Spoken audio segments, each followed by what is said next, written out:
Hello, everyone. I'm sorry about the delay. We were having technical problems with getting us all into the meeting, but now we're all here.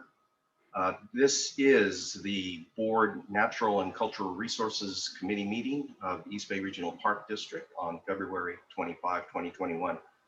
And I'm Colin Coffey, a member of the board and chair of the committee. Coco, would you please call our roll? Yes. Committee Chair Coffey. Here. Director Lane. Here. Director Ospey. Here. AGM Kelchner. Yeah, Here. please introduce staff. Whoever wants to go ahead and introduce our staff, please. Could you repeat that? Director Coffey, could you please repeat? Oh, I'm sorry if you didn't hear me. I'm calling for introduction of our staff that are present. Okay. We have present Chief of Stewardship Matt Graw, Archive Program Manager, Program Supervisor Brenda Montano, and those are the people that are going to present. Would you like me to call out everyone else, or is that? Yes, please. Okay. We've got a bunch of our staff here today. I'd like them to be introduced. I may just call their names. So That's fine.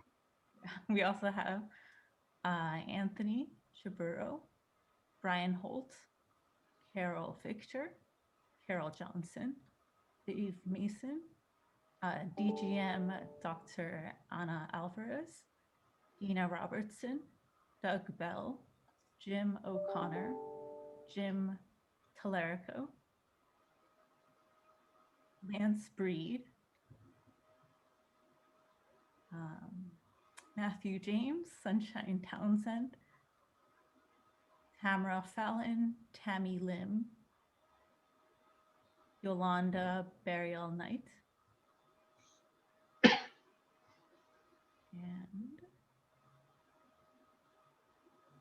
I believe that is the list.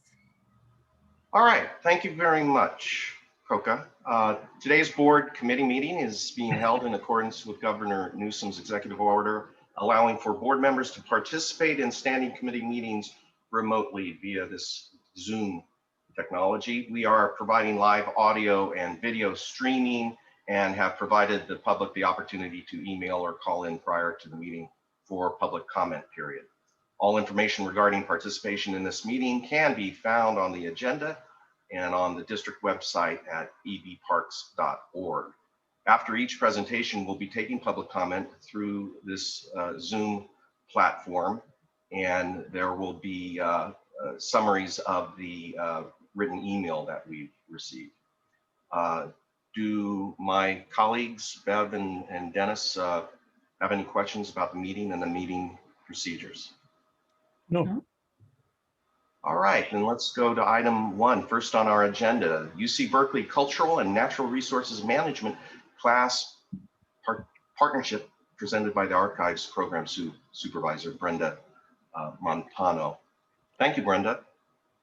Thank you. Thank you, Director Coffey and Director Waspy and Director Lane. I am so glad to be here. I'm going to share my screen. Okay, and here we go. And I'm just hoping to be brief as possibly I can, because I know you have a full agenda today. And but I do appreciate the time given to me to present about a really great program that I began last year as the Archives Program Supervisor. Again, my name is Brenda Montano. And I also have with me Dr. Kurt Sprayer, who is the professor that I'm working alongside with this community partnership. I'm going to kind of hand the mic over to him as he's going to introduce the project and the partnership. Thank you, Brenda. Thank you all for taking a little time to listen to and learn about this collaboration that we've been working on here. So I am a lecturer in the Department of Environmental Science Policy and Management at UC Berkeley, where I've taught since 2005. Brenda asked me to briefly describe this collaborative partnership that we have recently initiated and we hope to build upon going forward. So what I'll do today is just briefly describe this class that is really the basis of the partnership from the side of UC Berkeley, and then we can explore a little bit about how the relationship has worked and what we hope to achieve going forward.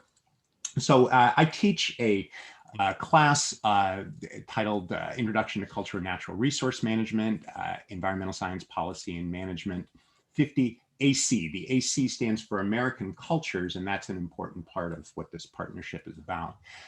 We have 1,300 undergraduate students over the course of 2 semesters this year, and a very diverse enrollment, people from all over the university.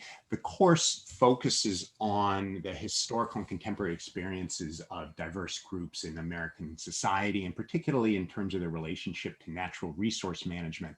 It is focused in many ways on social and environmental justice, and I really am very much committed to bringing in diverse voices and perspectives. So this involves bringing in many guest speakers from diverse groups and organizations. And there's, for a good part of the course, a real focus on California and the East Bay particularly.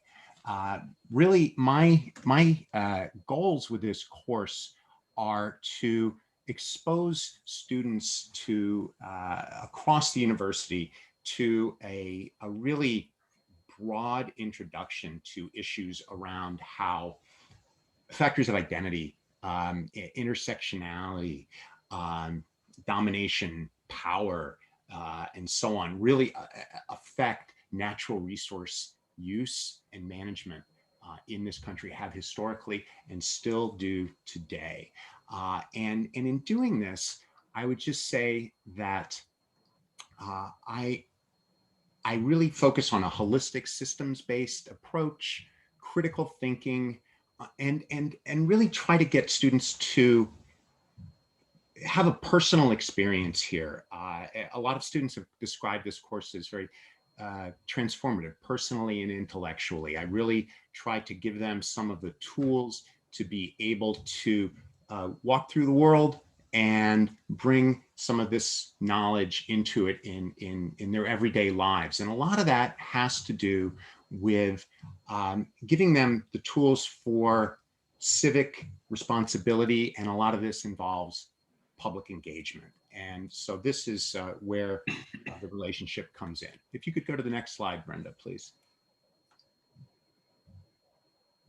Thank you. So in 2018, I received a bit of funding, small fellowship through the American Cultures Engaged Scholars Program, ACES program, which is one of many programs that the American Cultures Center on the UC Berkeley campus has.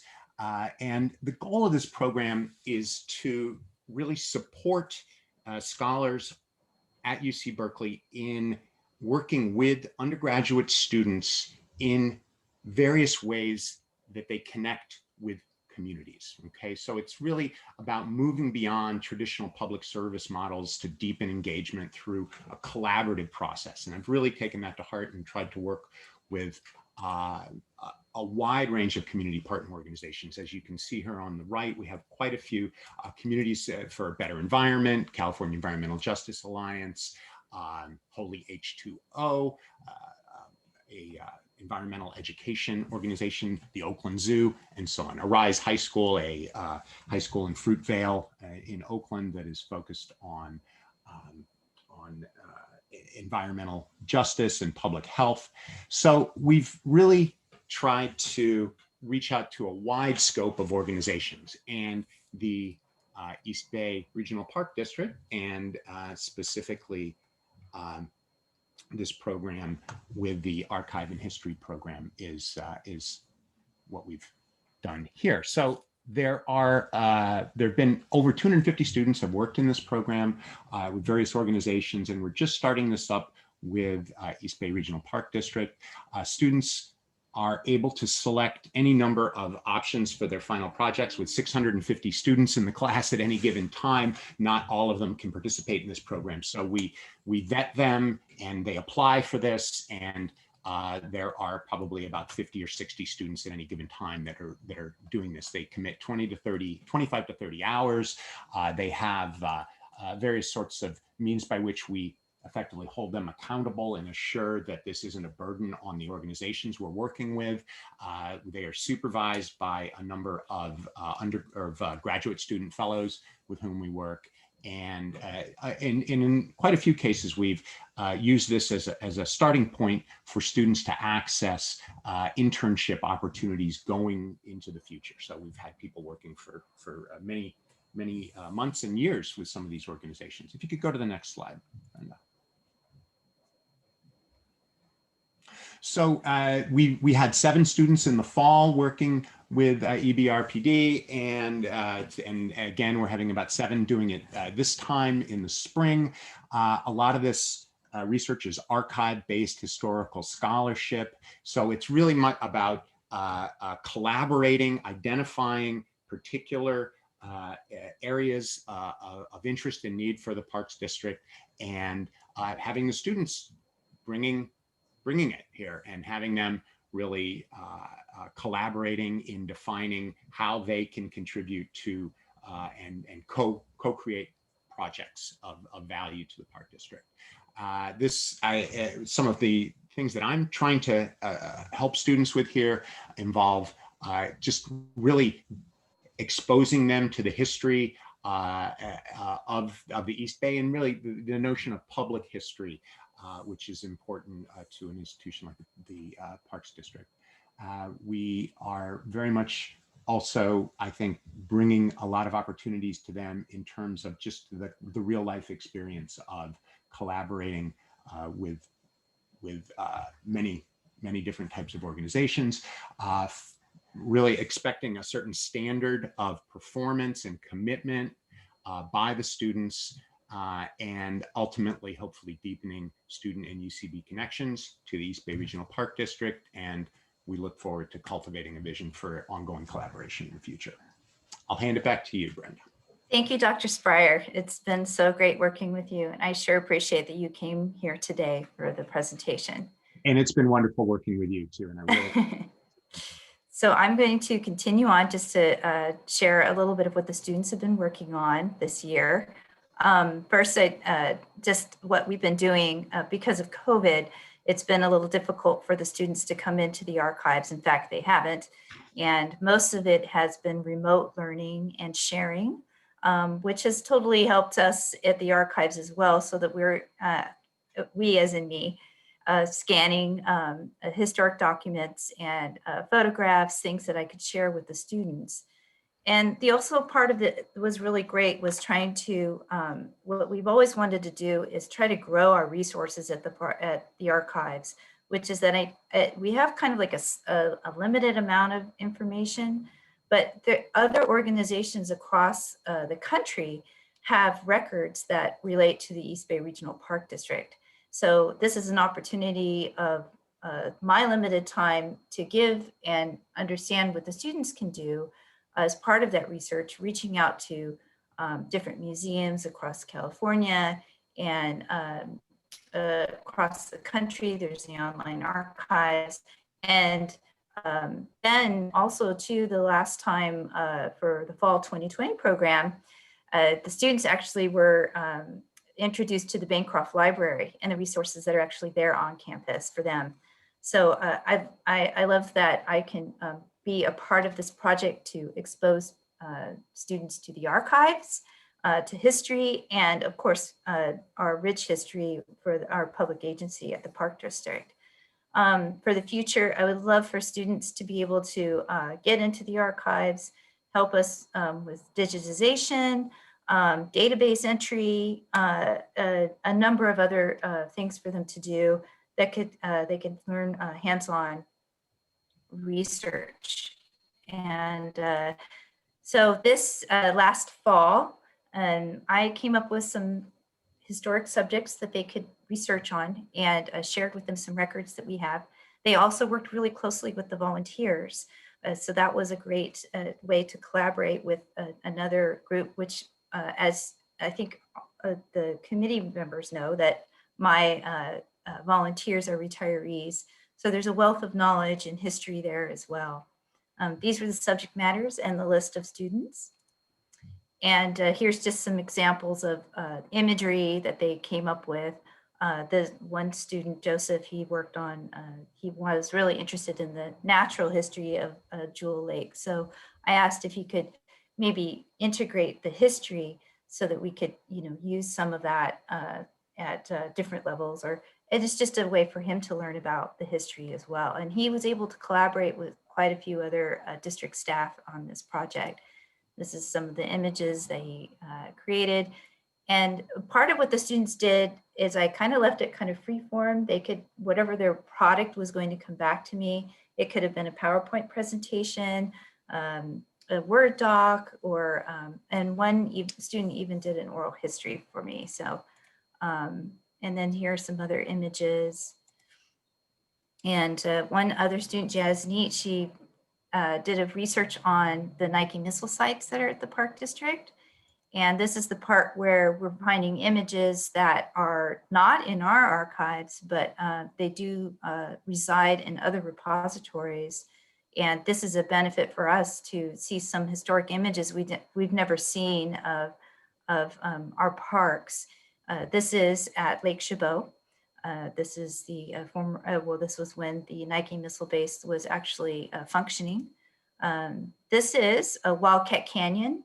And actually through here was Nimitz. Right now, when you hike this area, this in Wildcat Canyon, you don't see anything other than an open field. So I loved exposing the students to things like that they could go to that park, see a piece of land and know that at some point there was something like this there, missiles being stationed right there at Wildcat Canyon. So this is all part of their learning what was then and what's now. One student created a brochure, and so I was thrilled, and just to see what their creativity would come up with. And this was the history of the Myers family at Dry Creek Pioneer. This is one of my favorite stories, is the Los Charros in Contra Loma. And they were there for about 20 years. And this was a Mexican rodeo.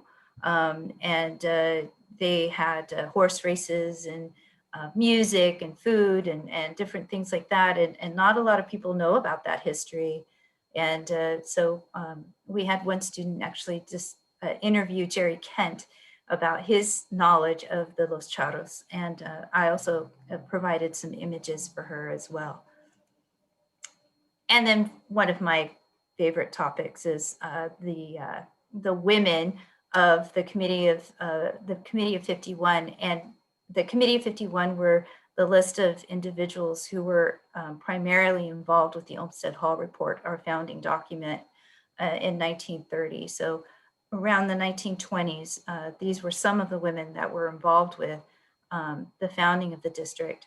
And we all, most of us know about Dr. Aurelia Reinhardt, but a lot of other women that we only had their names and no knowledge of them. So this is opportunity to hand this over to a student for them to do some research. And I was really primarily interested in getting photographs of some of these women. So I was very interested to get that. And then she also did a biography of the women, each one about where they were from and who they were, and also provided the bibliography, which is great for me because then I know where these resources are coming from. And that is the samples. And I just wanted to end the presentation to talk with the Natural Cultural Resources Committee to ask about, for the most part, I've been coming up with the history subjects, but I would love to get your input about what some ideas or directions we could go with this project. I can open up here at this meeting, but I'm also happy to be followed up on at any time. But just wanted to share a little bit about that program. And thank you. Thank you very much, Brenda. Interesting presentation. Thank you, Professor, for being with us today. Why don't we turn it over to the committee, Bev or Dennis, for any questions or comments?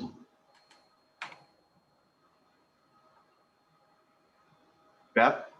Okay, well, I think this program is, I'm happy to see we're delving into that information about the Nike bases, because I don't know how many we have, 6 inside our parks.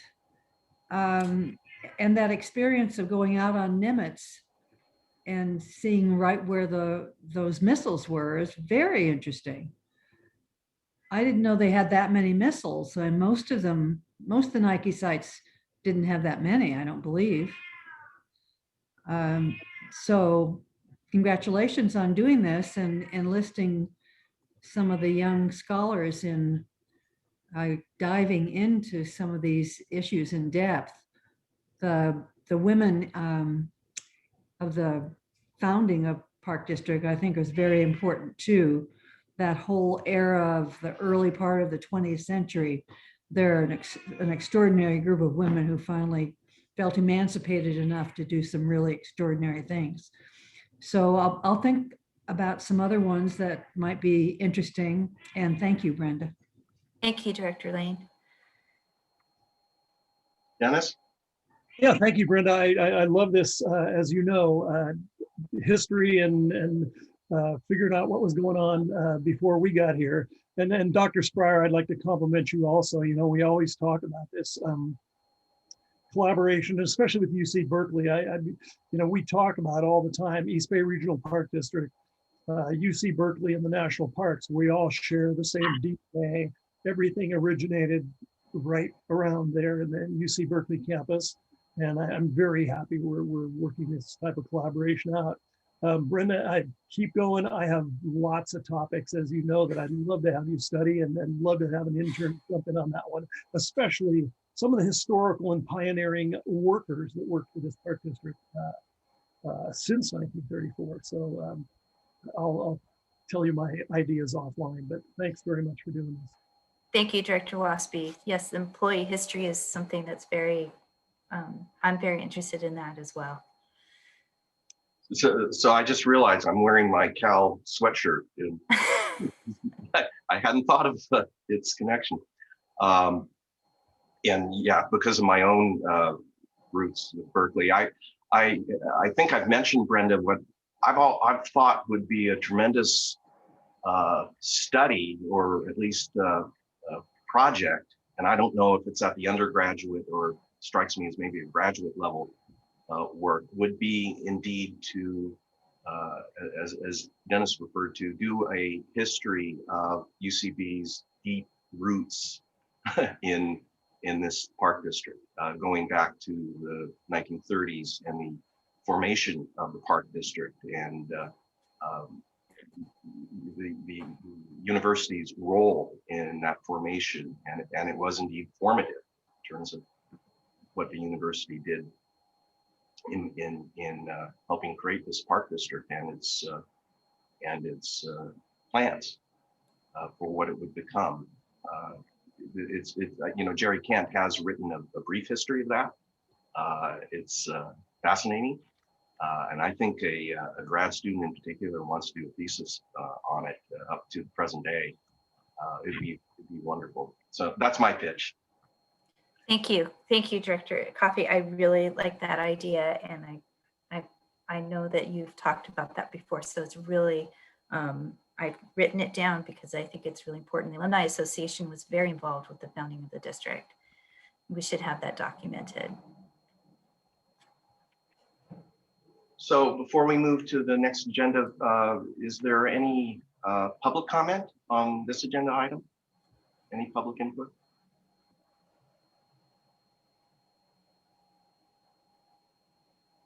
Staff, none, hearing none. Okay, we'll move on. So our next agenda item, and we think there's going to be some time involved in that, so it'll be our final agenda item, is review district policy to protect endangered species at risk of predation by free-roaming cats, presented by our ASD department head, Christina Kelchner. You want to take that away, Christina? So Director Coffey, if I may, I will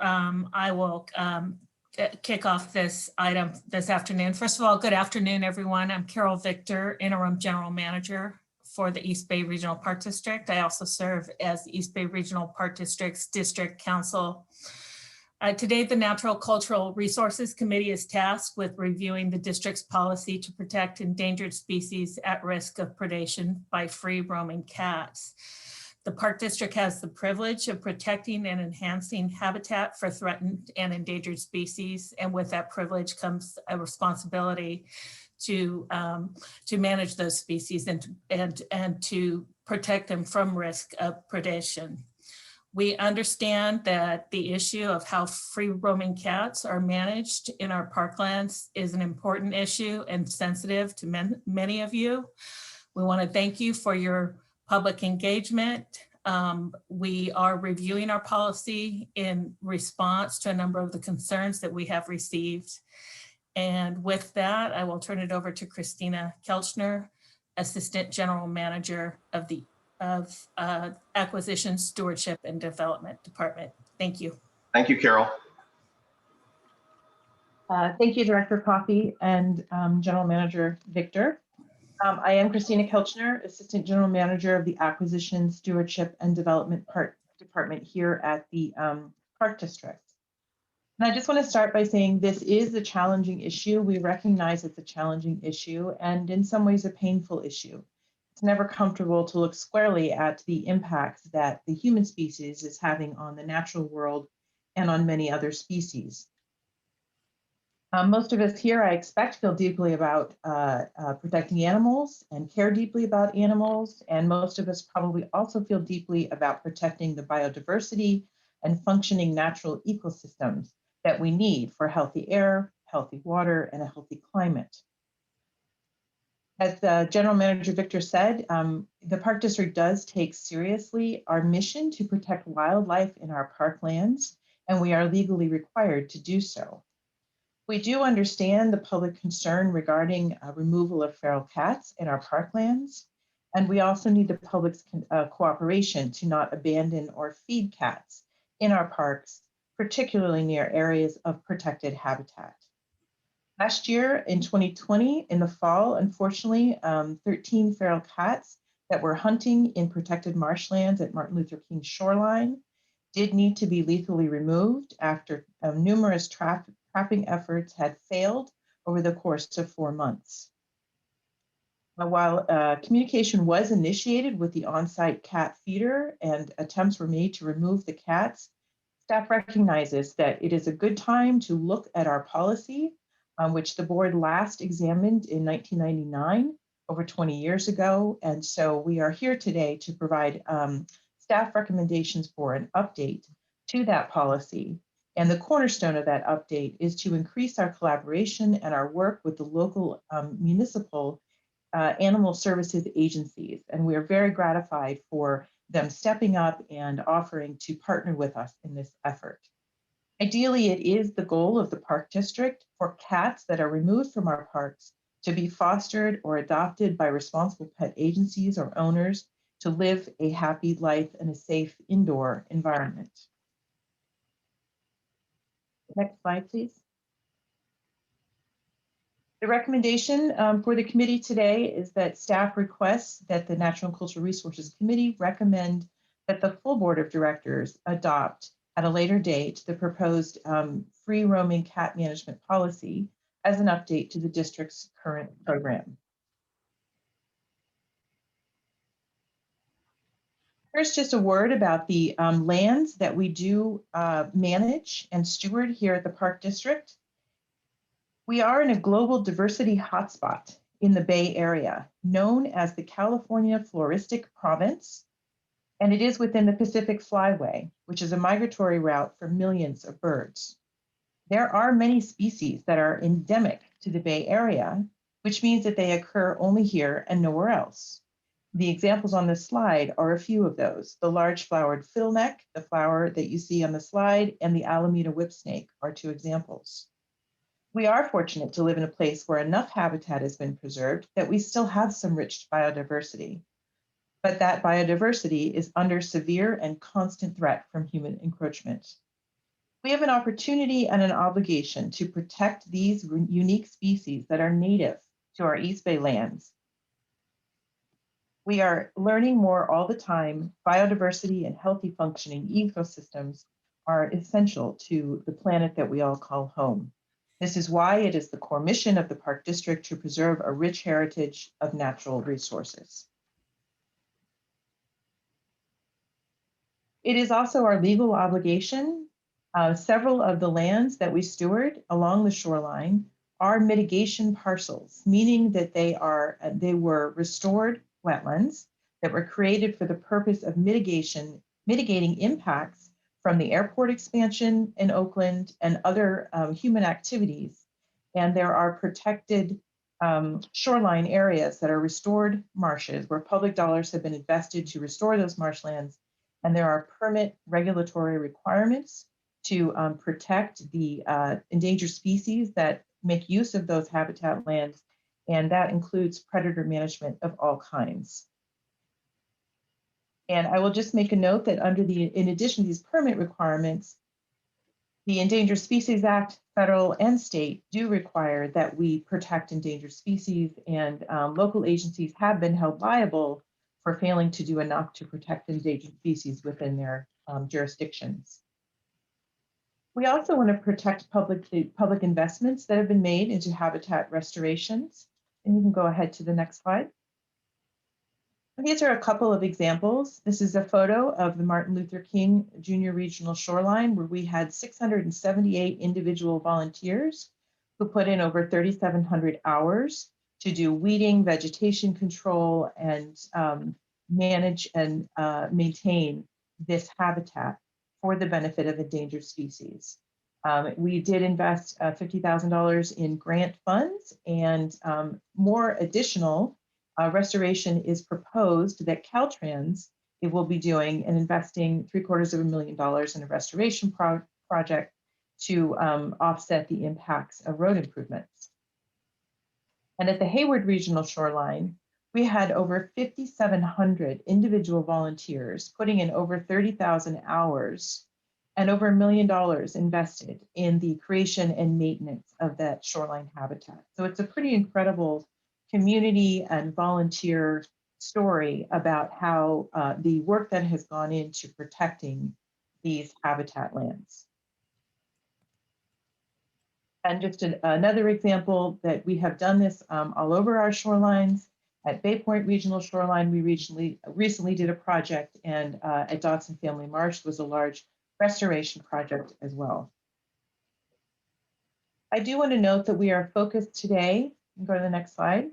We are focused on species that exist along our shorelines, and a note that of the historic shoreline habitat, the marshlands, the wetlands that used to exist along the San Francisco Bay, today only 5% of that historic shoreline habitat remains due to human encroachment.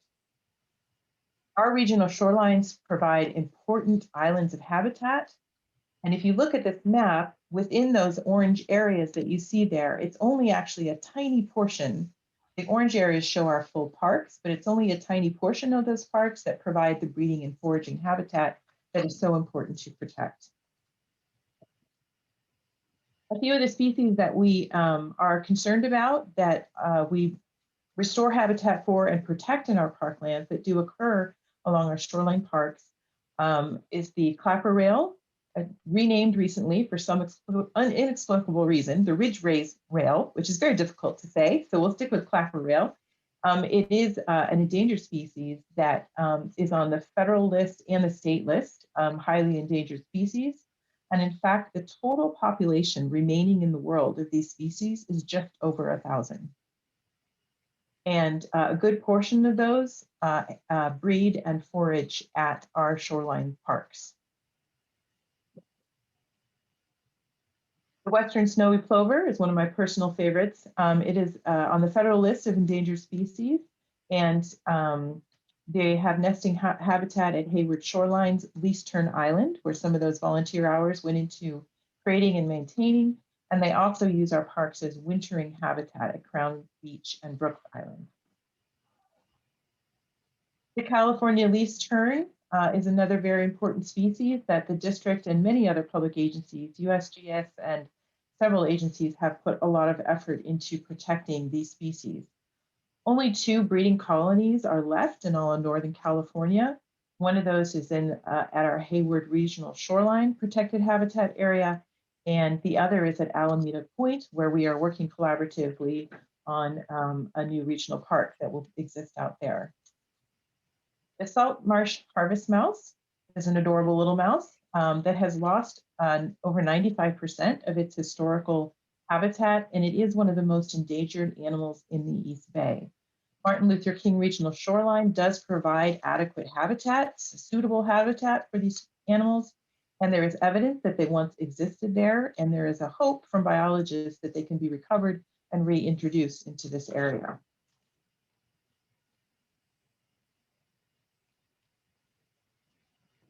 So these animals are at severe risk from habitat encroachment. As I mentioned, there's only 5% of their habitat left. And what happens is when the high tide events come up in particular, these animals, the birds and the mice, seek upland refuge that no longer exists.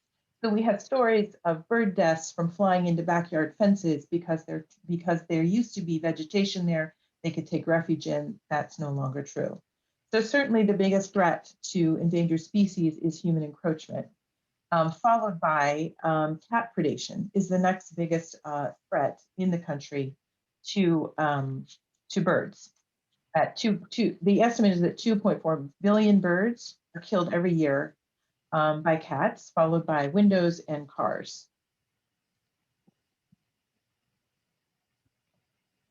Unfortunately, cats do contribute to the extinction of species. Around the world, 63 reptile, bird, and mammal species, the extinction of those species have been linked directly to predation by cats.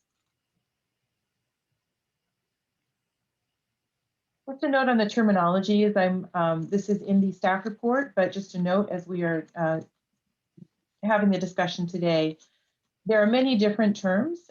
Staff has chosen after careful consideration to use the term free roaming for purposes of our conversation and our policy. And this is described to use cats who live exclusively outdoors. So not an indoor owned cat who may have occasional access to the outdoors, but cats who do not have an indoor home and live exclusively outdoors.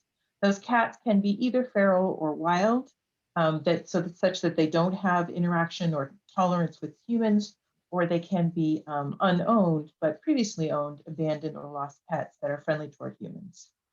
A cat colony, that term is used to define a group of free-roaming cats, usually associated with a human-provided supplemental feeding site, and the abundance of food is what drives cats to associate together in a colony.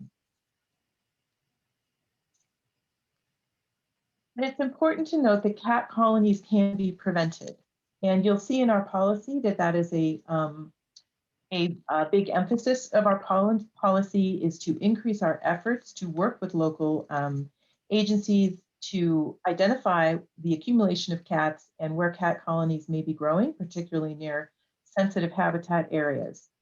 Our ordinance, our current park district rules and regulations do prohibit loose animals in the parks and also in protected areas, and also prohibit abandoning any animals in our parks or feeding feral animals in our parks.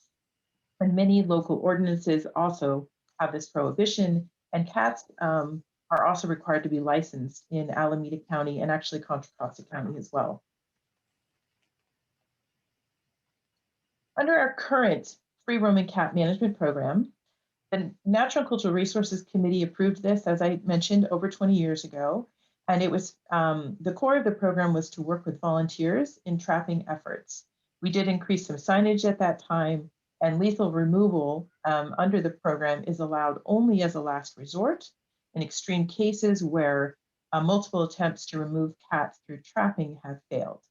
And the Park District's wildlife biologists and park operations staff work together on those efforts.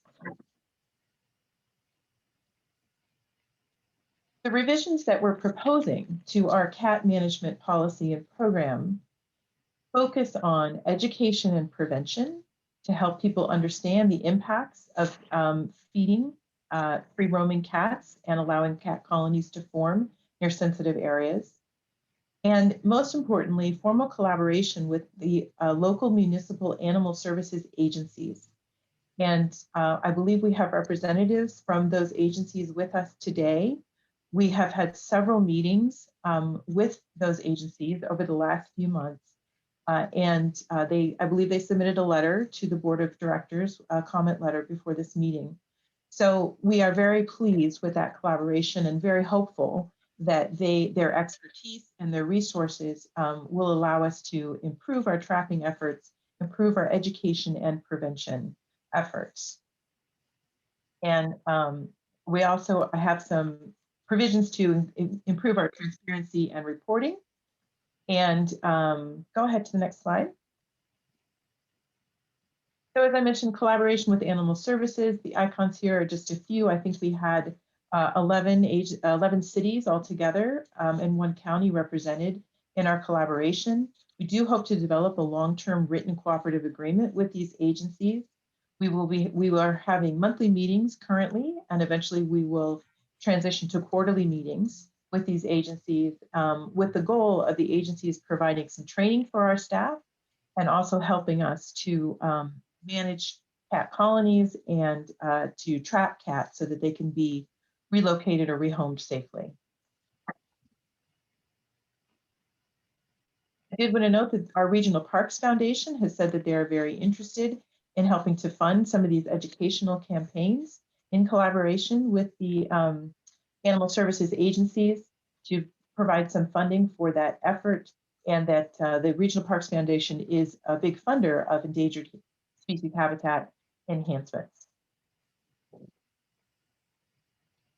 Education and prevention. This is a current brochure, which we will look at updating and distributing more widely. And we do hope to have plan to have increased signage, and that will be in multiple languages, so we can ensure we're reaching all of our communities with the education. And we hope to have internal and external educational programs about the importance of these species, how high risk they are for extinction, and what we can do to protect them. Infrastructure improvements and barriers that we will look at. The Park District is already undertaking a big project to replace all of our garbage cans with animal preventing garbage cans so that animals can as easily access those food sources. And we'll be exploring options for fencing and working with the animal services agencies to identify other barriers that might help to prevent cats from our sensitive habitat areas. Locating and tracking cats, as I mentioned, this will be also a cornerstone of our policy. We will establish an online survey of our park staff, working with the animal services agencies to assess where colony locations might be occurring. And we'll have a shared spreadsheet data tracking system to be tracking cat activities and colonies, and also to record our trapping efforts. And as I mentioned, the animal services agencies will be assisting in those trapping efforts. The policy that we're recommending does retain lethal control as a last resort. However, we're putting in additional restrictions for that, and only after the education and prevention and the trapping efforts in collaboration with the animal services agencies that I have reviewed, only after those are undertaken. And any lethal removal will require advance notice to the animal services agencies so we can ensure we're getting all the help that we can to avoid taking the step of lethal removal. And also, we will only do lethal removal where both of these criteria are met, where they both are federally or state listed threatened or endangered species, where those are known to occur, and where those species are known to be at risk of predation from free roaming cats. And also that if we do, in extreme circumstances, as a last resort, after doing all these other efforts, need to remove cats for the purpose of protecting critically endangered species, that lethal removal will not be done by Parks District staff, but will be done by federal agency partners. And we did just want to note that on the SPCA website, the American SPCA website, which is the Society for Prevention of Cruelty to Animals, they also recommend humane interventions as much as possible, but there is a last resort where if endangered species are significantly at risk, that lethal control may unfortunately need to be used. We're also looking to increase our transparency in reporting by preparing an annual report that can come back to this committee if the committee requests, but certainly can be available to any member of the public who requests that report. And the report will include a summary of our education and abandonment prevention campaigns and regional parks where any cat management occurred, the extent of our trapping efforts, how many cats were trapped, and lethal control if we did need to conduct any lethal control, where that occurred. And then we're proposing to do a complete review of this policy in 5 years. And with that, this is our recommendation that the Natural Cultural Resources does recommend approval of this policy. The full policy is included in the staff report and is available on the district's website.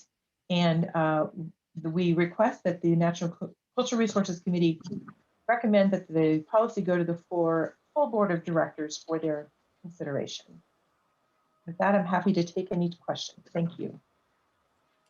Okay, I'd like to turn it back to the committee for questions and at least initial comments from our committee members before we open up for public comment. So Director Waspy, Dennis? Yeah, thank you.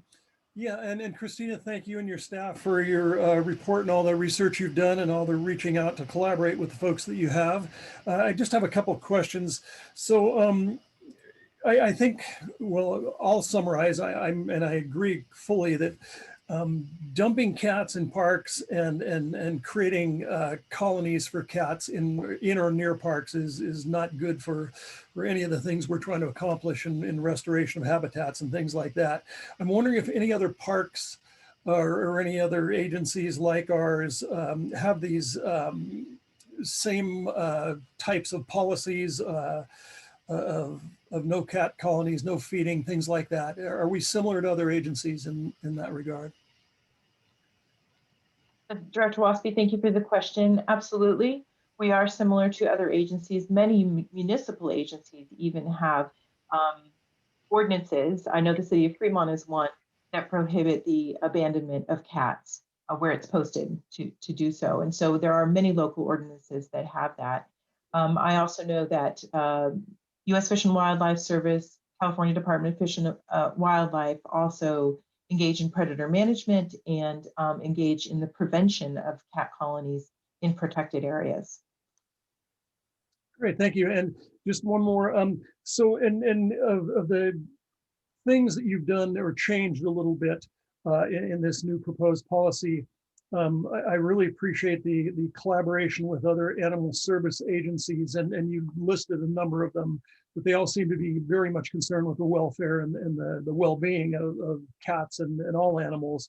Can you describe a little bit of how that's going to work? I know you're going to meet quarterly, but their ideas will be presented, and I keep hearing throughout this report that they will help us in trapping techniques. Are their trapping techniques different than ours or more effective than ours, or have they tested their trapping techniques? Yes, Director Waspy. The animal services agencies, the collaboration will be an active effort for them to help us do trapping. And this is their expertise. at animal services agencies. Our park staff and our biologists do it, less often. And so they have equipment, they have the latest science and the latest experience, and really experts in knowing how to trap cats, particularly cats who are trap shy and are difficult to trap. And so it will be active trapping efforts. And I will share that is actually happening right now at Martin Luther King Shoreline, where we continue to have an active cat colony. And we are concerned about, we're entering the breeding season for some of these species. And so Oakland Animal Services is actively helping us to locate anyone feeding those colonies and educate them, and to actively trap those cats and remove them safely.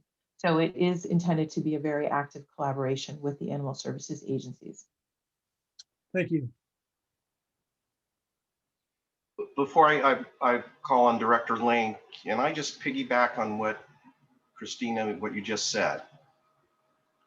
And that is maybe go into a little more detail for us as to what is currently happening at MLK, the Marsh, where this all came to our attention from the need for lethal means being employed back last fall.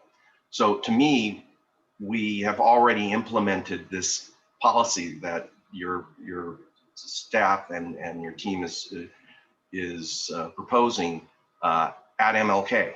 So what's happening at MLK right now is a living, breathing implementation of this new policy, as far as I can see. And so it would give us some idea of how this policy, what's happening there, and how it would avoid the need for lethal resort. Yes, Director Coffey, I think that's well said. And I agree with you that what is happening at MLK Shoreline now with the collaboration is a very good example. We are already doing it, collaborating with the animal services agencies. And we do hope to memorialize that in a more formal agreement so that it will live on as individuals move on, that will be memorialized. But as a reminder, we're not doing any lethal removal in any of our parks right now, based on the moratorium. The collaboration with the animal services agencies, we are our park staff, park operations staff, and our stewardship, and actually our public safety has been out there as well. And Dunn, the director of Oakland Animal Services, and forgive me, but I think there was someone else representing one of our animal service agency partners, have been out there on a regular basis working with park staff to identify feeding colonies, to remove them, and to try to contact people who may be maintaining those feeding colonies. And I don't know as of yet that we've had any success in trapping cats. And we have had some struggles with ongoing feeding there.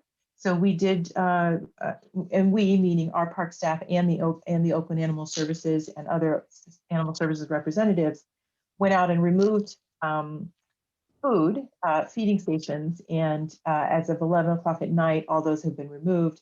When staff returned at 5 in the morning, additional food had been put out. This is recently in the last couple of weeks, is my understanding. In the middle of the night, someone's feeding them? That is the report I received, yes. And so, and that really undermines the trapping efforts, and we believe puts those cats in danger, in addition to the endangered species. And so we're hoping to work with our community to help them understand that the cats do need to be relocated away from the sensitive habitat areas. And just one other word about the collaboration with these Oakland Animal Services and other animal services agencies. These municipal animal services agencies often have good and very productive relationships with volunteer organizations, and have offered and agreed to be the interface with those volunteers because they have the contacts and the network. And so it's, we're very hopeful about that. In the past, in 1999, our policy was focused on working directly with the volunteers, and that's just a lot of staff time, and we don't necessarily always know these folks and have those contacts and connections. And so we're very grateful to the municipal agencies who already have those contacts for helping us to work with those volunteers as well. So let me ask in a different way. This is a work in progress down at MLK, but I'm hearing mixed indications. There's been some progress. The cat colony has been reduced. We're also still having trouble trapping, and I believe that would mean that the animal services agencies and the volunteer groups can continue to try to trap down there and at the marsh, and it's not succeeding. It's not working. I would say not yet, but it is a work in progress, and the effort is continuing. So to me, I'm just to put a period on that. To me, this is our experiment of this policy. And what we need help with is making it work. So that lethal means is just not necessary and doesn't come up. So we have a test going on right now. And what the agencies, what the volunteer folks, what the various groups can do to help us is figure out how to make this work down at MLK right now, and see what needs to be done, what more can be done, or what we're doing wrong, and make a continuing effort to figure out how lethal means will never be needed. I have a couple other questions, but I'll ask Director Lane if she wants to go ahead. Yes, those are good questions. I read over this in our past policy, and so I really have just two questions. One is, what is our recourse if people are supporting colonies just outside of our parks, which I think is the case at MLK? And the second one is, if you would just go over the major changes in our policy which is being proposed from our past policies.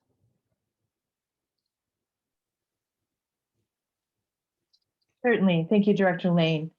With respect to recourse for cat colonies, or the people that may be maintaining cat colonies or promoting cat colonies outside of our parks, it's an excellent question, and one that we hope that our partnership with the municipal agencies will go a long way to solve, because the counties, the cities do have that enforcement authority where we may not. And as I mentioned, most of the local jurisdictions do have enforceable code requirements against feeding feral cats. And so it will be a partnership that we work with that enforcement. And I do know that our chief of police has spoken with at least the Fremont chief of police. We're starting to work with the animal control shelters more closely so that we can really have a joint enforcement effort. And yes, I would like to put up a slide again that we had put together to kind of highlight the differences between our existing policy and the proposed policy. If I could have that put up again.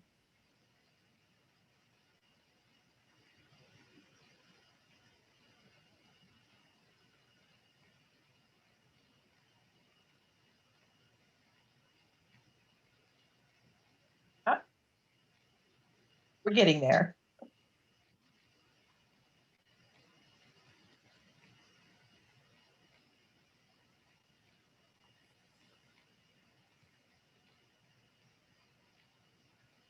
Great. So these are the new elements in our policy. So education and prevention, that was not part of our previous program. It is something that we did some of. We do have a brochure, but the previous program didn't speak to that other than some additional signage back in 1999. And so the education and prevention efforts, particularly with the Animal Services Agency and some funding from the foundation, we think we'll be able to really do a push for education and these targeted areas along the shoreline. As I mentioned, the formal collaboration with the Animal Services Agencies. This is in contrast to the collaboration that our previous policy spoke to with respect to volunteers. So now we're working with our sister cities and counties rather than with the volunteers. Locating and managing colonies, we will have a formal survey and a data gathering and tracking system for keeping track of where those colonies may be happening and growing, where we're seeing activity of free roaming cats. And then the transparency and reporting, we will be putting together an annual report.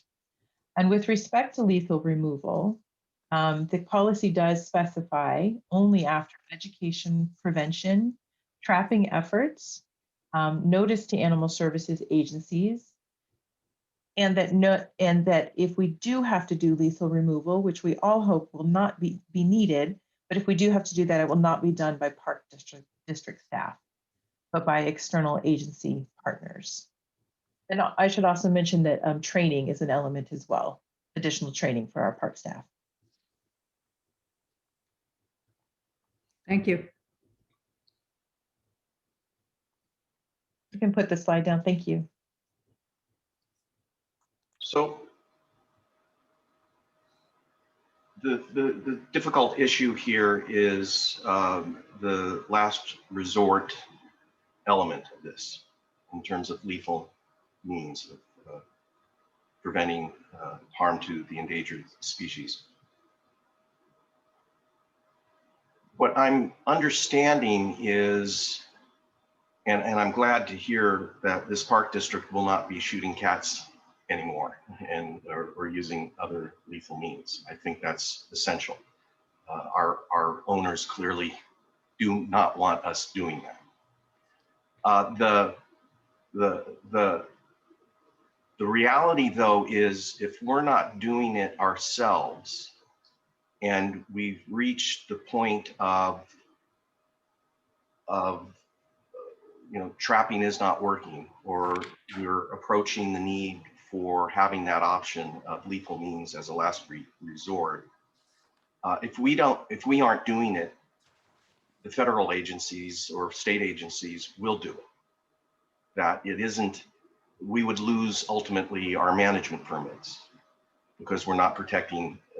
So I feel like it's not our ability to enforce never no lethal means approach to these last resort situations where there is endangered species threat. So that's what I'm feeling. So what you got to do, in my estimation, is everything we can, which this policy is trying to accomplish, to protect the habitat without using lethal means, and going toward all-out efforts. And because we can declare that we won't institute lethal means, but ultimately, the nature of endangered species law and federal law is that someone else will. And in fact, this is being done all over the country. It's sad, and it's troubling. So that's one comment, and you're nodding consistently. So I think you're. Yes, I agree with all of that. I think that is well said. So we are told, at least I'm getting all sorts of information, that lethal means is not necessary because this practice of trapping, neutering, and returning ultimately will eliminate a colony or greatly reduce a colony that is threatening endangered species. And so that's why I'm thinking what's happening down there is very important, because I understand the trapping and neutering part of it and how that's going to work and help, and how we need a lot of help with the trapping techniques. And again, correct me if I'm wrong, but the fundamental problem with viewing that TNNR approach as a solution to having to use lethal means doesn't work when we're talking about a cat colony that exists where federally endangered species habitate. And the return part of that formula doesn't work. You can't bring them back. And the fact that that was being done at MLK strikes me as a bit crazy to do that, to bring cats back to endangered species habitat with birds and mice. That just can't happen. So it doesn't work. You can't return the cats to endangered species habitat. Is that the fundamental problem that I'm identifying? Yes, Director Coffey, I think you have identified that problem very accurately. And unfortunately, what we know about domestic cats is that the instinct to prey on animals has been decoupled from their need for food. So even a well-fed cat will hunt and will prey. And so unfortunately, you're exactly right that even a trapped and neutered cat that is well-fed is not compatible and will prey if it has access to endangered species. Okay, which of the species is, I saw a number down to 700?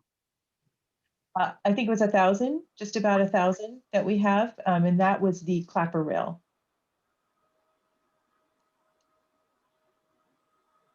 Okay, then my only other observation or comment is I would like to see in the policy a bit more transparency, because Okay. as we're experiencing right now and as of last fall with this issue, notice to those who really care about this, the government agencies, the volunteer groups, the volunteers and the caretakers. If we're transparent about reaching the point of last resort, or reaching a point where someone else is going to come in to use lethal means, if we can assure that we get all these folks involved, it can make a difference. And that's why I keep referring to what's going on right now at MLK as a work in progress to see if this works. So I would like to see it worked into the policy that if we're approaching a situation where staff is concerned that the last resort is being reached, the point of last resort is being reached, that it be publicized in the best way necessary. And to me, the best way necessary, or that could enhance this need to get word out, would be for it to come back to this committee, for instance. If we have that kind of situation, so if last fall we had a situation where we were approaching this need to do what was done in the eyes of our staff, then call a meeting of this committee, and we'll get a public agenda out there and talk about it with the community and see what we can do. And again, I'm glad this is all out there, and we're experiencing this right now with what's going on in MLK and attempts to get the cat colony relocated.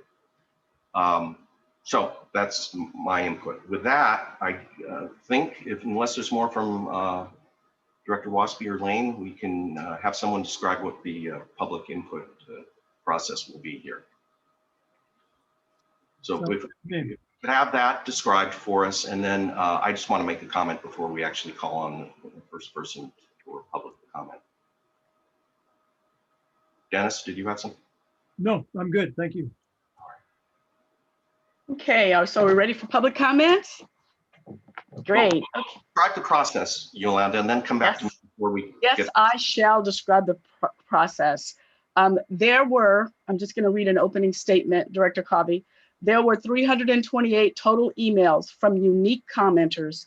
Individuals who emailed multiple times were only counted once, but each email was forwarded to the board of directors.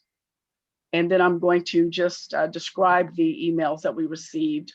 4 emails are in support and state that it is important to remove cats from sensitive habitat area.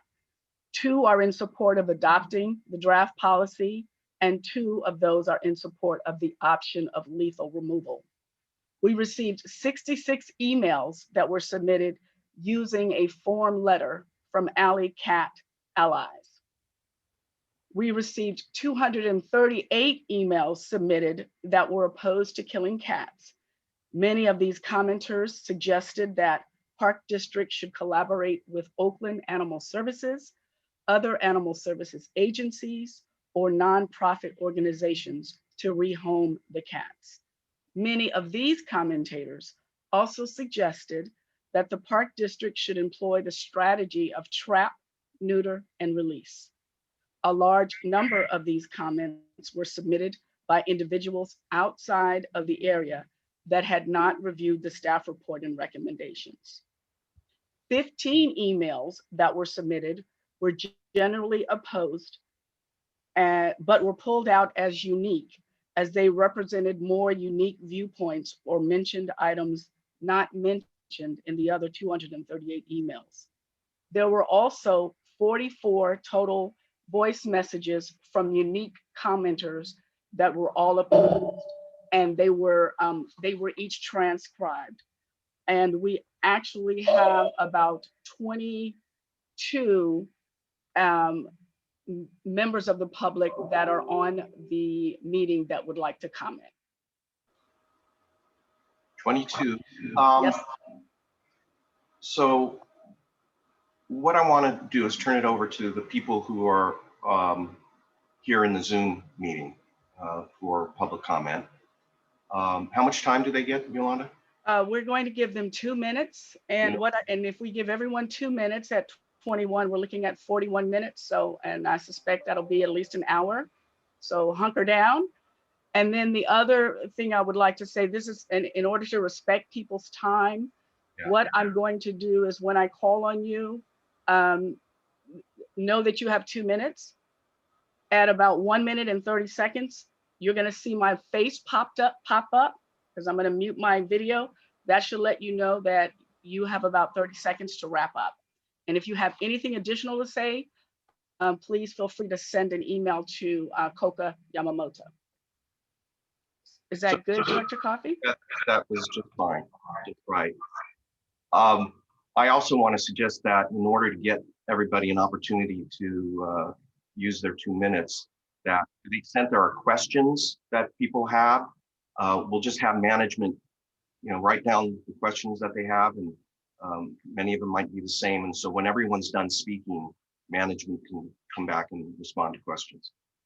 Yes, and many of the speakers have already sent emails, but they actually want to speak also.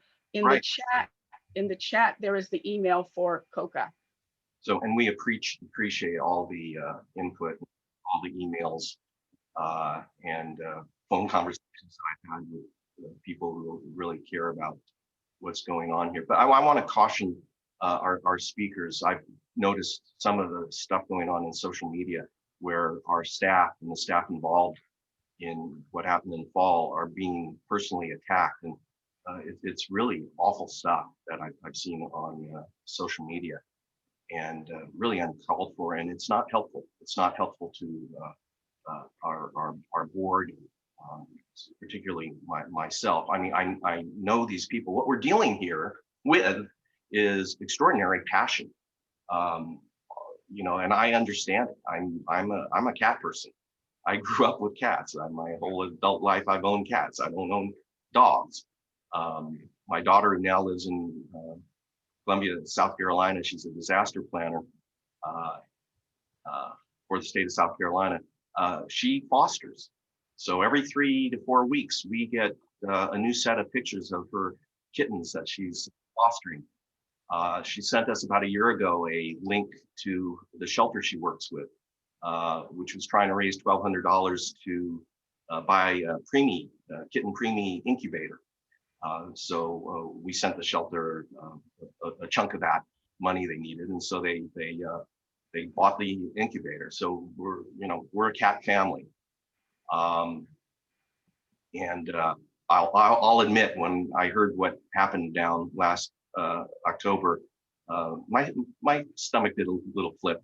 It was heavy. I feel and understand the passion, and what I also know is that the people involved and our organization generally, this park district, is, as you heard in Christina's presentation, extraordinarily passionate about preservation of species that are at threat of being wiped off the face of this earth. The people involved are extraordinarily passionate, our staff, with these species of birds and the harvest mouse and others that are being killed by cats. They spend their lives, it is their cause in life to preserve habitat for these endangered species.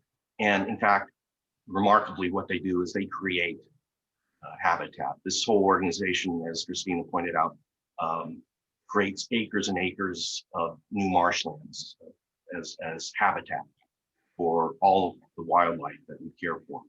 So, the organization's passionate, and these individuals that are being vilified, frankly, on social media, I know them.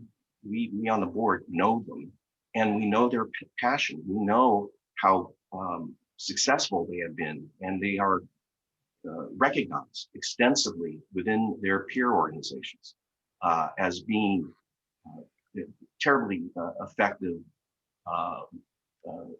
professionals when it comes to preserving habitat and preserving the endangered species that are at threat.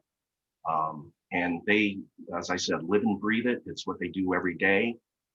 And they're very passionate about it. And, they share the type of passion that we cat lovers have for our cats. So we're in a tension here between some very passionate goals that people have between preserving habitat and keeping the cats that we love safe.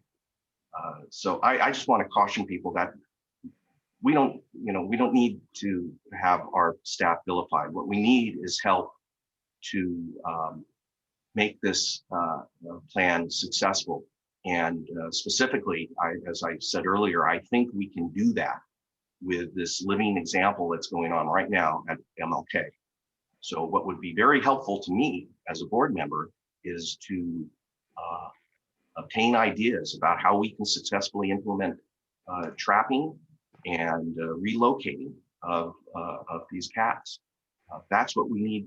Clearly, we need help with, so that we're not going to be shooting cats anymore, and that's a good thing. But other agencies may. So that's what we need help with, not reaching that point. And I'd like our speakers to focus on that if you can. So with that, Yolanda, please go ahead with the process. Thank you, Director Coffey. The first speaker is going to be Anita Carswell. Anita, reminder, you have 2 minutes, and I believe Matthew or someone is going to let you unmute you. Hi, I'll go ahead and unmute myself. All right. I was very much hoping I'd actually go last, and I have a lot of things to say just based on the presentation. So I'm a little worried about being limited so much to 2 minutes. So my colleague Rasheen will be speaking more about how we had 14,000 in defense of animal supporters ask that there not be any lethal means. I find it a little bit difficult that you're saying trapping is the last resort. There is darting and tranquilization. I think that should be added to your policy as a secondary method when trapping doesn't work. I believe it's been said that, oh, once you trap a cat, you can't ever trap them again. That is not true. I'm also concerned that the studies that show that cats killed wild animals are misquoted. The headlines are actually completely wrong with what the study actually showed. The study showed that most cats do not manage to kill a lot of wild animals, and that it's a subset of the group who are the big killers.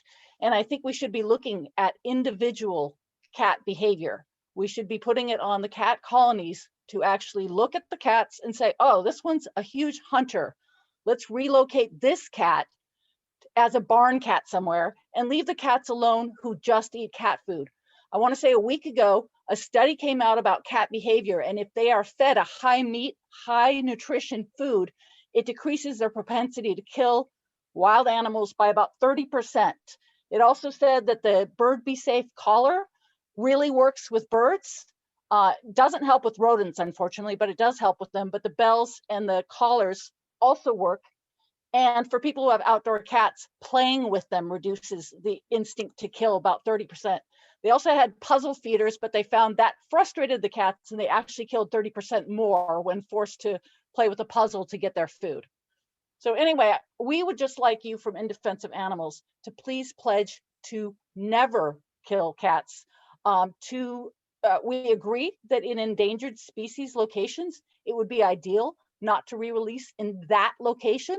But in the event the shelters are full, we would like permission for another place to be able to locate them that works for the cats, works for caretakers. So I really want to get beyond the cat versus bird rhetoric. I really want to address individual behavior of cats. At In Defense of Animals, we work on contraception for wild horses. And the people who watch the horse herds actually keep very detailed records, and they dart the horses with PZP, which is reversible fertility control. So I agree with trap, neuter, return in general, and I think we need to have that in the East Bay. I live here in Richmond, but with the areas where there are endangered species, I think if the shelters are full or there's a problem with placing cats or there's no opportunities for these cats to be barn cats, they need to be able to relocate somewhere that's less sensitive. So anyway, those are my main points. I did want to say that I find it frustrating that cats are scapegoated so much when almost all birds, like I found the presentation a bit biased. We didn't put in the charts human causes of bird extinctions. You know, we put like some of the small things and then we made cats into this giant pie chart. But if we put habitat encroachment, cats would be a sliver. Thank you. Thank you. And thank you, Anita, for letting us know that you're from Richmond. It helps us on the board know a bit about our own constituents. So thank you for letting us know. Can I say one tiny other thing? Sure. I just want to mention that I live here next to Hilltop Lake Park, and I have been very disappointed by the management here because the area has been completely clear cut, all the brush removed, and all the reeds mowed down into rows to encourage fishermen. So it's like our parks aren't even for animals at all. We certainly don't care about birds at this park when we're clear cutting their habitat and turning the lake into fishing places where non-native crawdads are being released. Thank you, Anita. And pieces of them are left everywhere. Thank you. Our next speaker is Ann Dunn. A reminder, Ms. Dunn, you have 2 minutes. If you could let us know where you're calling from, please.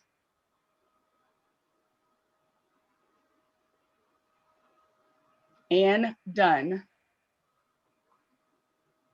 Sorry about that. That's okay.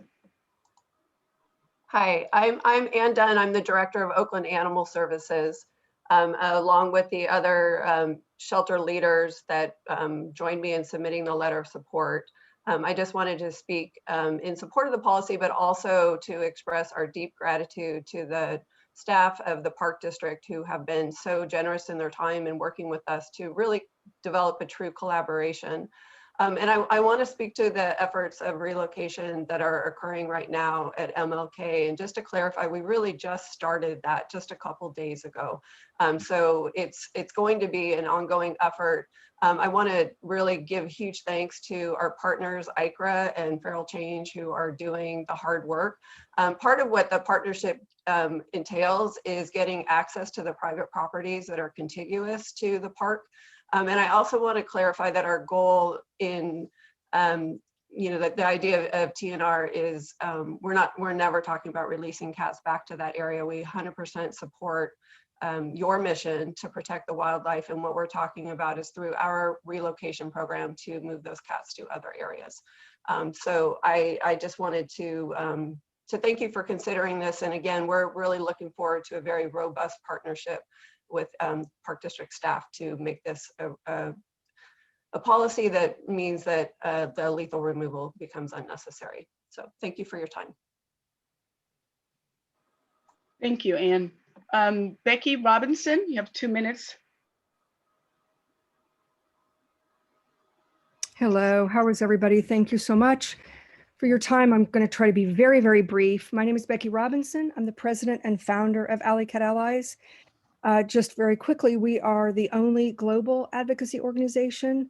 We're dedicated to the protection and humane treatment of cats, and we have since 1990 promoted sound, compassionate policies, and we have implemented hundreds of sustainable, groundbreaking programs. In fact, we've helped hundreds of municipalities and counties and states move away from lethal control to embrace life-saving programs. And we have 650,000 supporters, including several thousand right there in East Bay.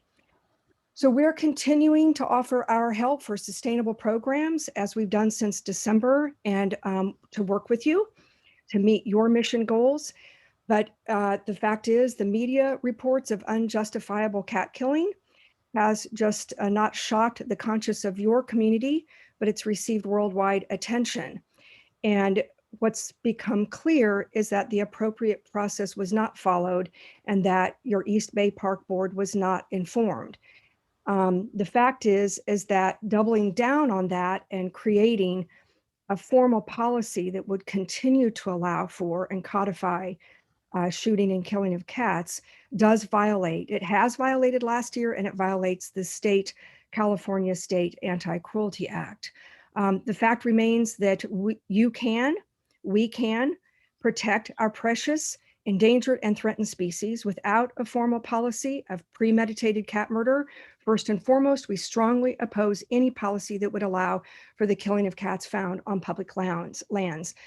Nobody wants the public parks to once again become killing fields. Again, I want to help. We have offered our assistance. We believe that there should be effective, sustainable approaches for the long term, because this is not a short-term Band-Aid that should be put on this. This should be really thoughtful and very mindful programs put into place that we can assist with. It's a big job and it can be done. Thank you.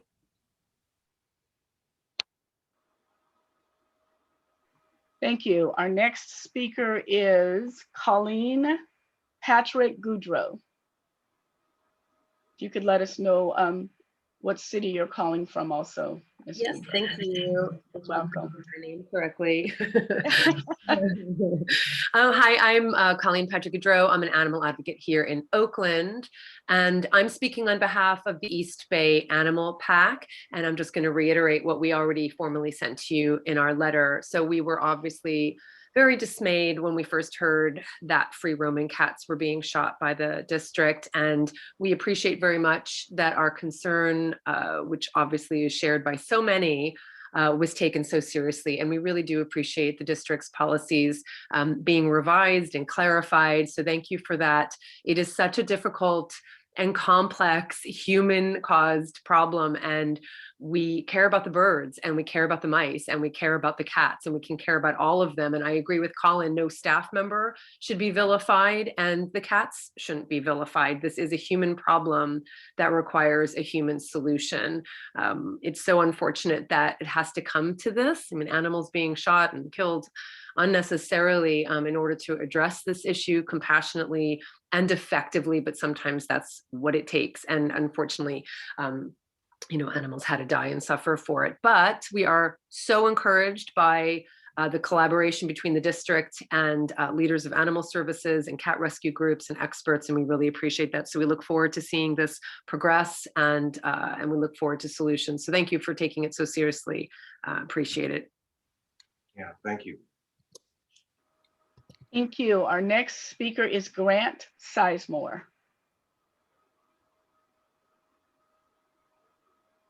Good afternoon, members of the committee. Thanks. My name is Grant Sizemore. I am the Director of Invasive Species Programs for American Bird Conservancy, and I appreciate the opportunity to speak today. American Bird Conservancy supports the draft free-roaming cat management policy. We recognize that managing non-native predators such as free-roaming domestic cats is critical to the conservation of native wildlife on East Bay Regional Park District properties. This is especially true for threatened and endangered birds and small mammals such as California least tern, California Ridgway's rail or clapper rail, salt marsh, harvest mouse, and western snowy plover. Not only is this management the right thing to do for the continuation of these species, Preventing anthropogenic harms to these species is also required by the U.S. Endangered Species Act. Such was the case in American Bird Conservancy v. Rose Harvey, a 2015 lawsuit filed for violation of the Endangered Species Act, which resulted in the complete removal of feral cat colonies from a state park in New York to protect nesting shorebirds. All of those cats were taken to cat sanctuaries, by the way. Effective management of introduced domestic cats on park property will not only protect a wide variety of wildlife, but also human visitors. Domestic cats, especially those living in the outdoors, may carry and transmit zoonotic pathogens such as Toxoplasma gondii, which causes toxoplasmosis and is excreted in cat feces. Physicians advise pregnant women, for example, to avoid changing cat litter to prevent exposure to Toxoplasma gondii, but the entire environment becomes one giant litter box for stray and feral domestic cats. The removal of domestic cats from East Bay Regional Park District properties is the only solution to protect cultural and natural resources, and this plan provides a balanced, transparent strategy to achieve positive outcomes. American Bird Conservancy urges your support for the draft management plan and would welcome the opportunity to work with you as the plan moves forward. Thank you.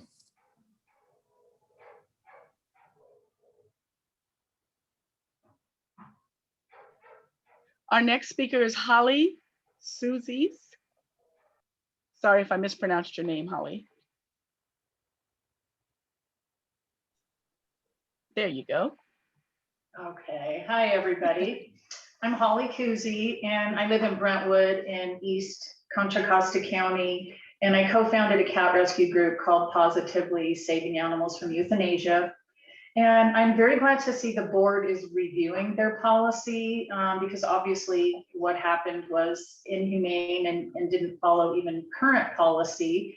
Having said that, I appreciate that the park staff has now started to work with Ann Dunn of Oakland Animal Services and other rescues like Island Cat Rescue and Feral Change. I know Island Cat had already been out there with other volunteers getting cats fixed.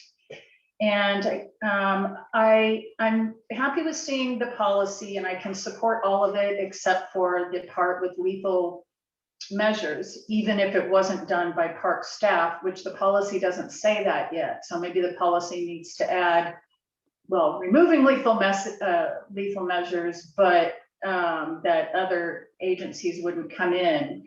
So maybe what needs to happen is perhaps there should be a meeting with some of us in animal rescue and the contacts from the park staff at the USDA to approach this in a global way and get all parties involved so that this kind of thing stops.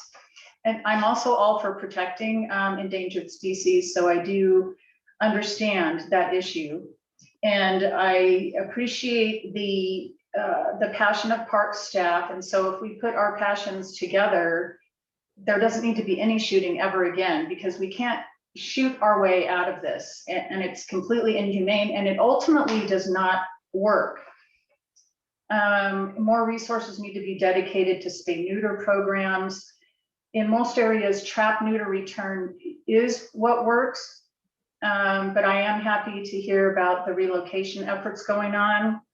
The quote by the ASPCA was not meant specifically for cats. The ASPCA is quoted as saying that cats are erroneously singled out as a convenient target, and it's well accepted that the human impacts are more of the threat to wildlife than cats.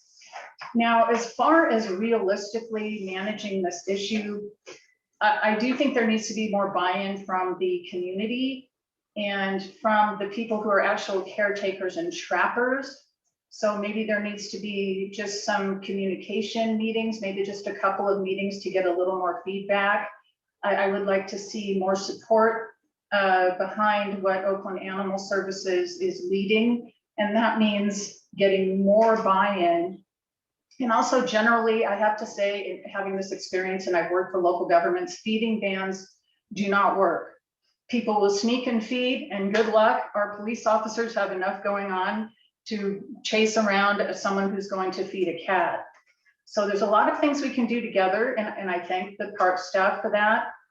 I also think they need to report on the shooting that did happen, the internal investigation, so that many in the public can get beyond it. That hasn't been addressed 100%. So that would be good to happen. I think by continuing to work together, we can make this work without any more animals dying. And I want to mention the Department of Fish and Game actually funds spay neuters of cats for trap neuter return. So they know that TNR works. So there's some sort of circle here that isn't working, and we all need to get together and talk about that. And I look forward to seeing what else the board of directors will do. And thank you for listening. Thank you, Holly. Our next speaker is Lisa Kirk. Lisa, you have 2 minutes, and if you could just tell us what where you're calling from, if you'd like.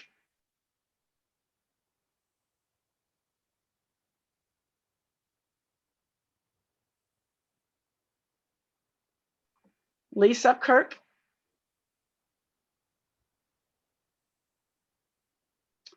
Okay, I can see her. Maybe she's having problems. Okay, we're gonna skip you, Lisa, and come back to you. Let's go to Melissa Clack.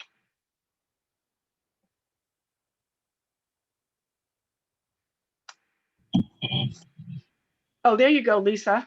Okay, thank you. I figured it out. Okay. Okay, all right, Thank you Melissa. for your patience. Wait just Okay. 1 second. Wait just 1 second, Lisa. Melissa, just give us another 2 minutes, okay? All right, here we go. Thanks, Lisa. Okay. So as mammals with brains, we're trying to figure out a collaborative effort to figure out how we can both coexist. This is an emotional issue, and when I've relayed this story of the lethal shooting of cats, people literally start to cry. I've done trap, neuter, and return and relocation and adoption of community cats for 15 years in 2 counties. In those years, I've had cats poisoned, strung up on fences, drowned in traps, left in traps to cook under the sun, shot, neglected, and abused.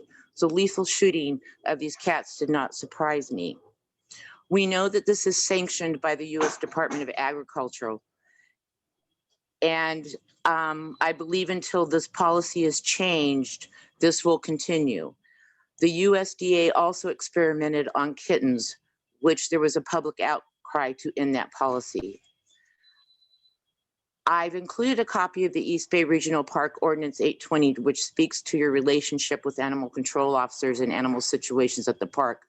I'm asking the board to review this ordinance and include stray cats under this policy.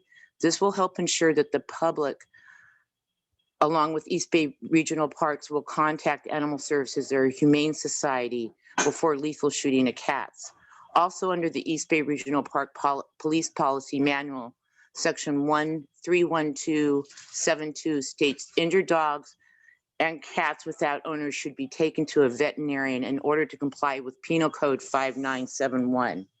It is ironic that these cats were shot and should have been taken to a vet in order to comply with this penal code.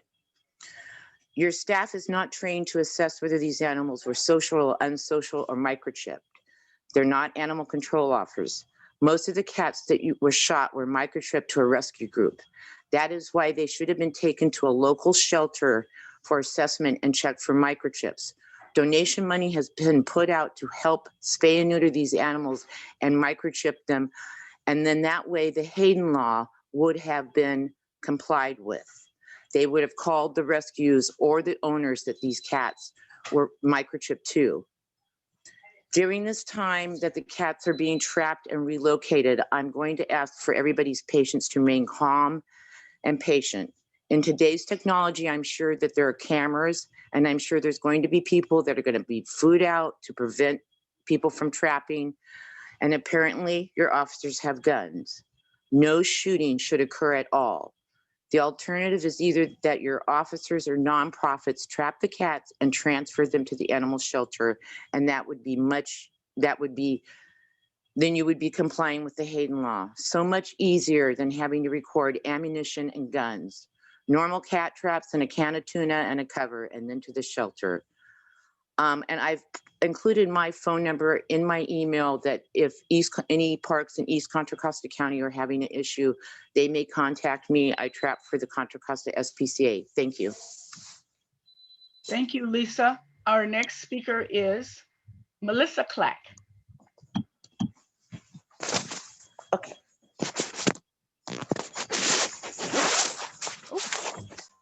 You're coming. Here I am. I'm just Okay. back to just say thank you for getting this on the agenda. I am involved on the ground. I've been speaking with Ann Dunn, trying to work with getting communication happening on the ground. And that's the key to all of the success, is for all parties involved to communicate. And there is a ton of passion involved on all sides, and it isn't a them against us. It's got to, the only way it does work if we all work together. So I'm advocating, and the one thing I would like to see is that this is something that doesn't sit for every 5 years, that it is a work in progress, and you can't put something in play and then ignore it for 5 years. It just has to be a work in progress, continual, because players change and things change, and people involved change, the animals change, etc. So that's the only thing I would ask, is that it doesn't end up being something set that doesn't get reviewed on a regular basis. Thank you. That's it. Thank you, Melissa. Our next speaker is Nancy Winninger.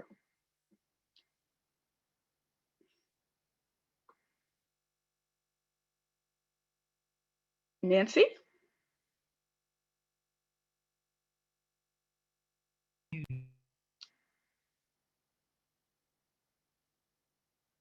Okay. Well, we do know who you are, so we'll just keep you on hold for just 1 second, and let's go to the next speaker. Yeah, there you go. Nara.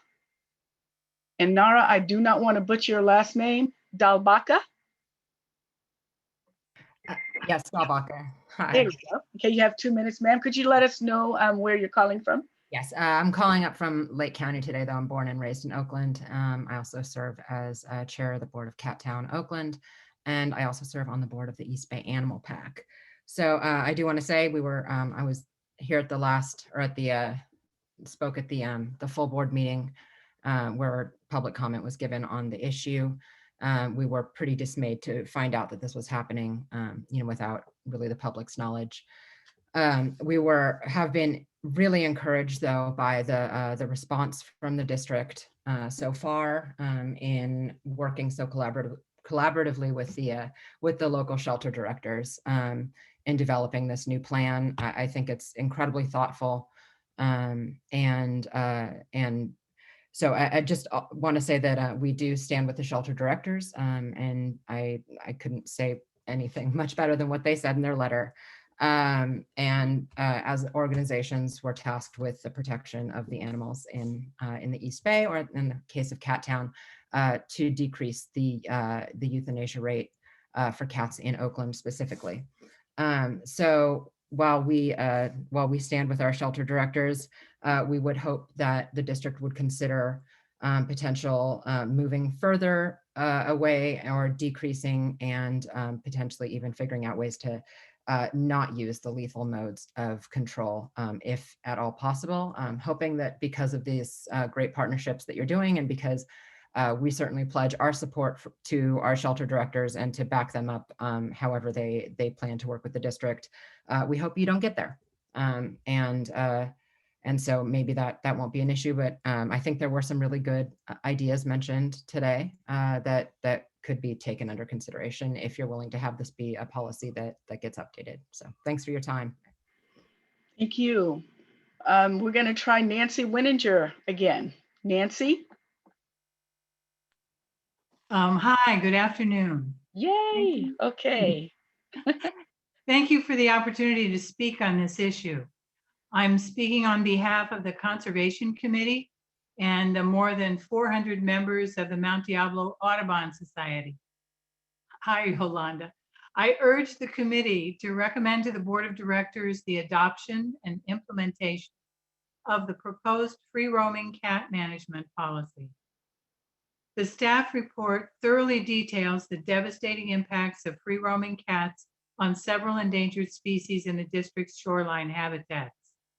However, I'd like to emphasize that many other native species are also impacted. Free-ranging cats are the single greatest source of U.S. wildlife mortality. Cats kill an estimated 71% of birds and 89% of mammals. Native bird diversity drops as cat abundance increases. I also urge the district to step up enforcement of Ordinance 38's prohibition of feeding of feral animals in all parks. Some people advocate for the trap, neuter, return as an alternative strategy for controlling cat populations. However, studies have shown that TNR fails to decrease feral cat populations, and supplemental feeding does not deter cats from killing wildlife. Removal of cats and feeding stations will result in the return of native bird and other wildlife species. Mount Diablo Audubon supports the humane trapping and removal of free roaming cats from all district parks. Thank you.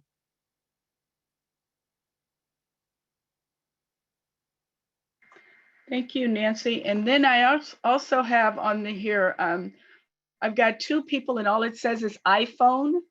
So I guess whoever speaks first, if you could just give us your name and then I'll go to the next iPhone speaker. Sorry, I don't know who you are. So whoever's on the iPhone, please come into the meeting. Okay. And please give us your name and if possible, your location. Yes, I'm Cecilia Thies, and I am calling you from Sunol, but I am a resident and was born and raised in Oakland, California. I had planned to speak to you guys about the colony because I was the caretaker of the colony that sort of started this whole discussion.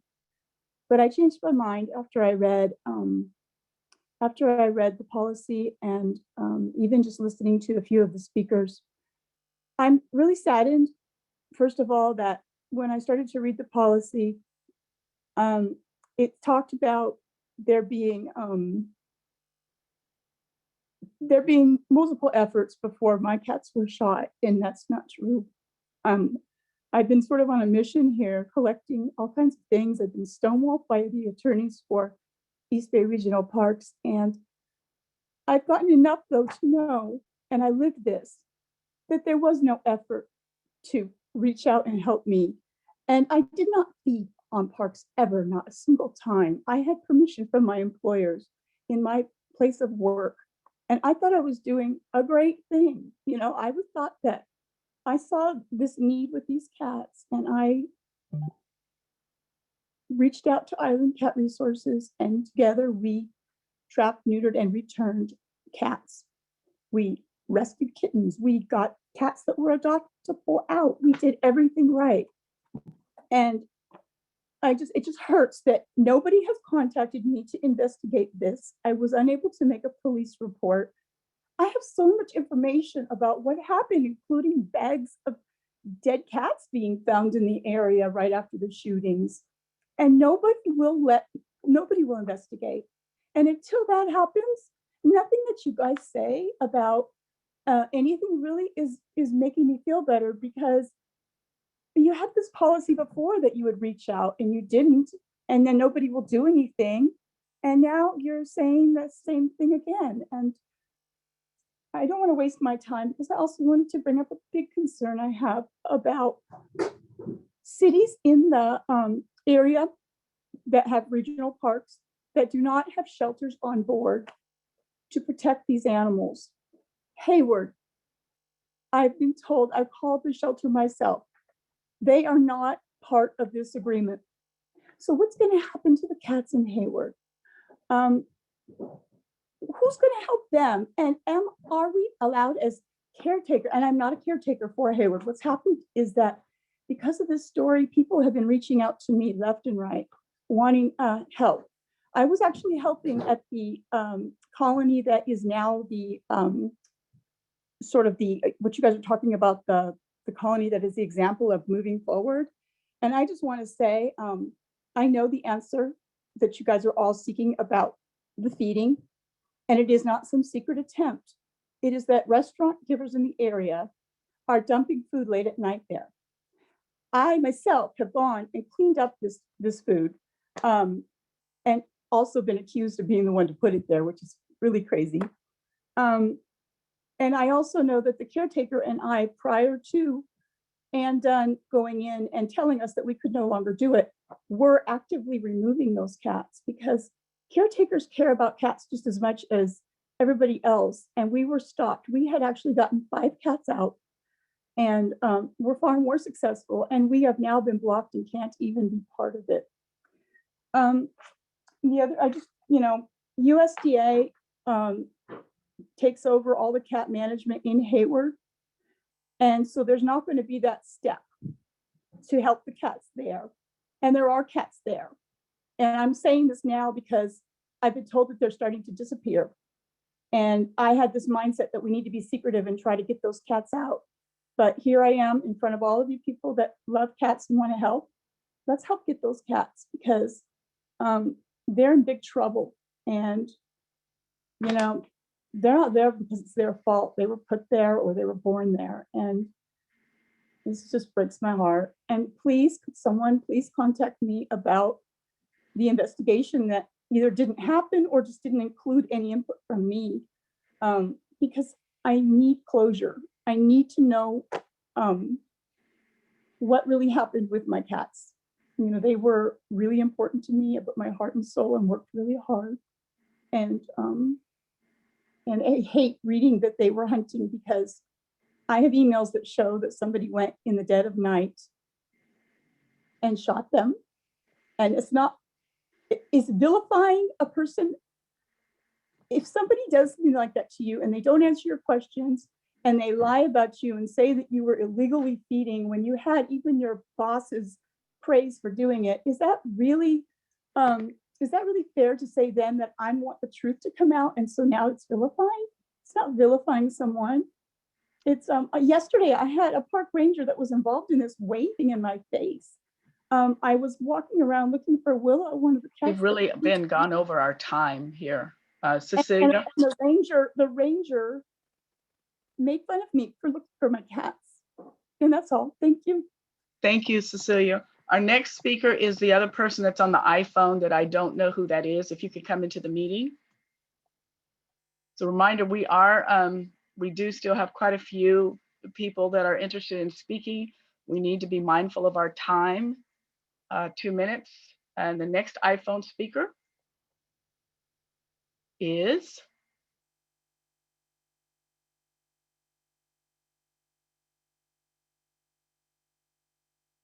okay, I'm going to keep moving. Okay, the next speaker is going to be Pam Young. Pam? Yes, hi, thank you very much. This is Pam Young. I represent Golden Gate Audubon Society. We have several thousand members in the San Francisco and East Bay area. I'm speaking from Berkeley, and I want to thank you for your excellent presentation, to Christina and to the board members for addressing this important issue. We also thank the Park District staff for the important and effective work in protecting rare wildlife at the sensitive rare habitat wetlands regions like Martin Luther King Jr. Shoreline Park and Arrowhead Marsh. And I commend Director Coffey for expressing concern and the importance of making it work at MLK right now. And also, I want to just reiterate what Christina said, that even a well-fed cat will hunt and kill prey. So this new policy, we commend it very much. And we also urge that the Park District have zero tolerance for cats in the areas during the nesting season, which is from January to August. And we certainly expect and hope that there will be very diligent research and tracking of the methods that are applied, what works, what doesn't work, so that along with your transparency program in this free roam cat management policy, will be clear evidence of what is effective, what is protecting rare wildlife, and what is still very much a high risk for the defenseless birds that nest on the ground and that have no way of escaping from these, as they're described, habitat islands.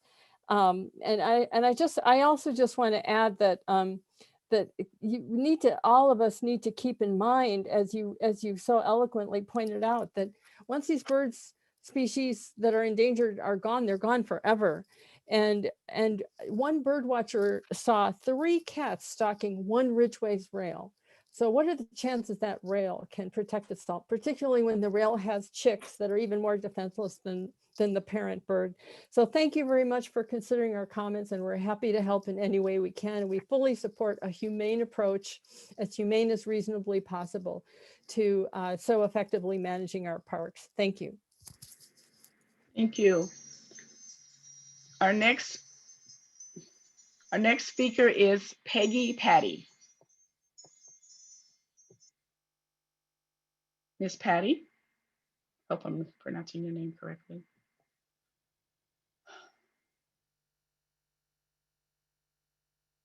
Peggy? Okay, we're going to come back to you. I know you've been on this meeting. There you go. If you unmute yourself.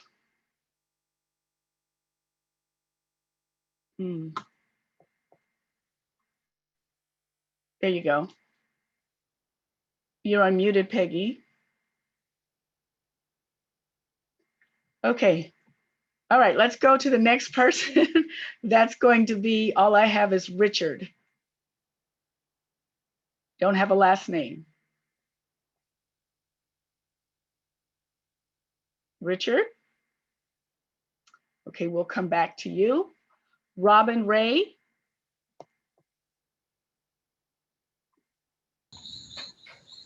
Okay, 3 times the charm, yes. Hello, can you hear me?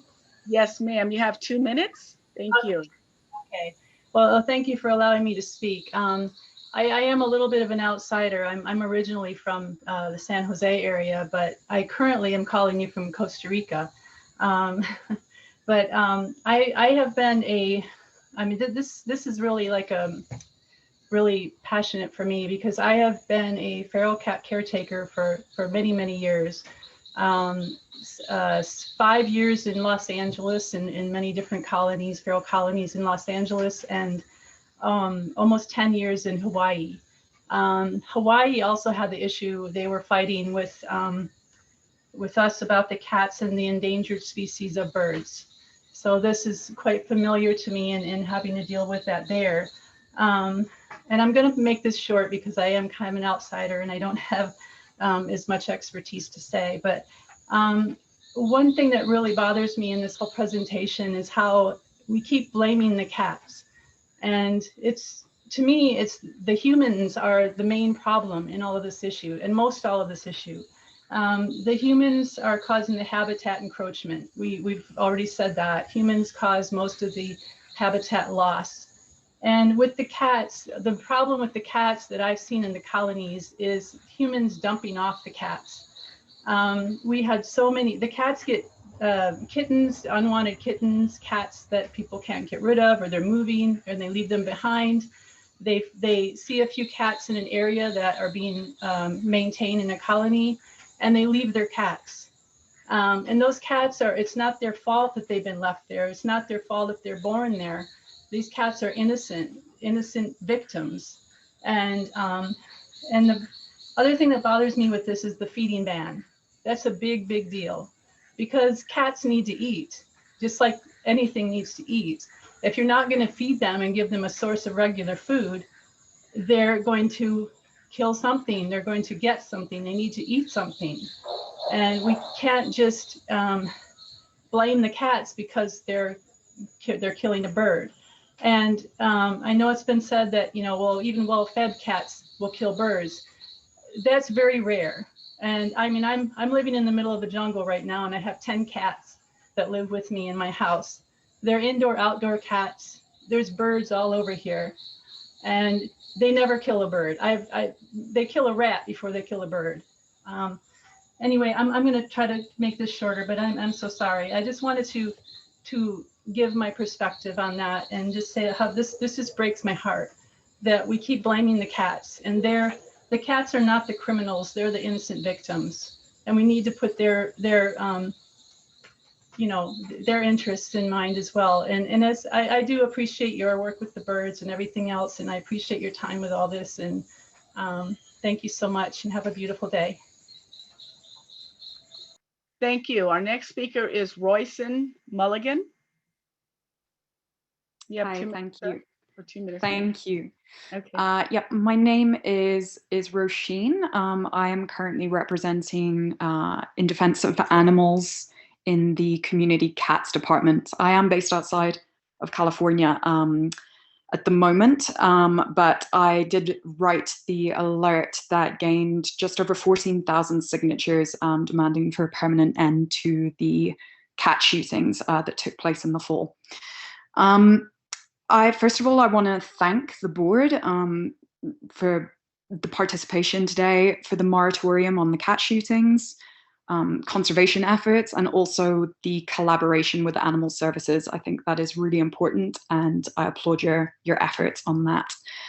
I have 2 questions that are very much related. I think reading the new policy, which is quite extensive, I was disappointed, very disappointed to see that there wasn't a commitment to completely end lethal removal of cats. My question for the board would be, what kind of commitments and assurances are going to be put in place following this meeting and following publication of the report, and considering that it does seem the majority of people involved in this issue are wholly against lethal removal of cats, even as a last resort. My second point is specifically about the use of gunshot to remove cats. This strikes me as a particularly brutal form of lethal removal. In order to justify that method, in the report, the AVMA guidelines for the euthanasia of animals was quoted, and the quote that was used was, "Gunshot may be the most practical and logical method of euthanasia for wild or free roaming species." I think, again, like the ASPCA report that was kind of taken out of context that I think Holly mentioned earlier, this quote was, I feel, taken out of context because just a few pages later, there are a few quotes here. Probably the most important point to be made relative to the use of gunshot for euthanasia is that scientific information on firearm and bullet selection is lacking. This is an area of urgent need in euthanasia research. The second quote, "Under field conditions, it may be difficult to hit the vital target area."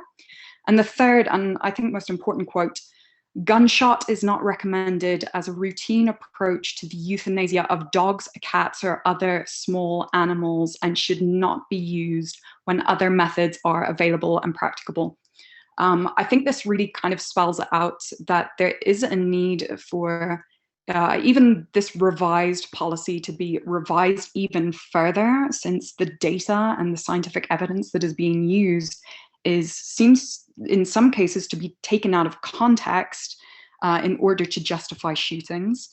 I think that there is a very strong need going forward to not only listen to public support and public opinion, also to listen increasingly to the science behind this and the data, and also to our own gut feelings. I think Director Coffey mentioned when he heard about this situation, it turned his stomach.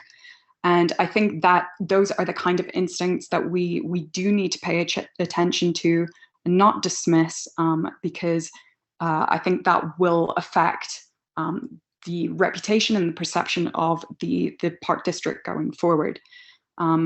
So I would encourage the board to consider a 100% humane solution to cat and wildlife conflicts. Thank you. Thank you. Our next speaker is Wendy Morris.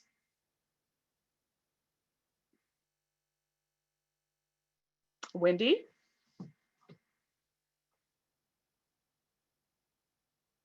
Okay. I am going to go Hello, back. I'm sorry. Oh, I there you was go. trying to unmute. I'm sorry. All right, there you go. I'm from Phoenix, Arizona, and I spent 10 years working at the Arizona Humane Society, then left, got normal jobs, and then started seeing stray cats. And I've been doing TNR for over almost 20 some years. And there are nights I'm out there 5 nights a week when there's kittens. And in Arizona, we have a statute. It's called ARS 132910, and that prohibits any cruelty to cats. They are considered free roaming, which means you can't harm them, relocate them, dump them, abandon them, poison them, anything. And when you remove cats, then you have the vacuum effect. And that you can read up on www.somanycats.org. The only way to keep other cats from coming in is to spay and neuter the cats in that colony, and then they're not going to let any stray cat in. And a cat's life outside is 2 to 5 years max.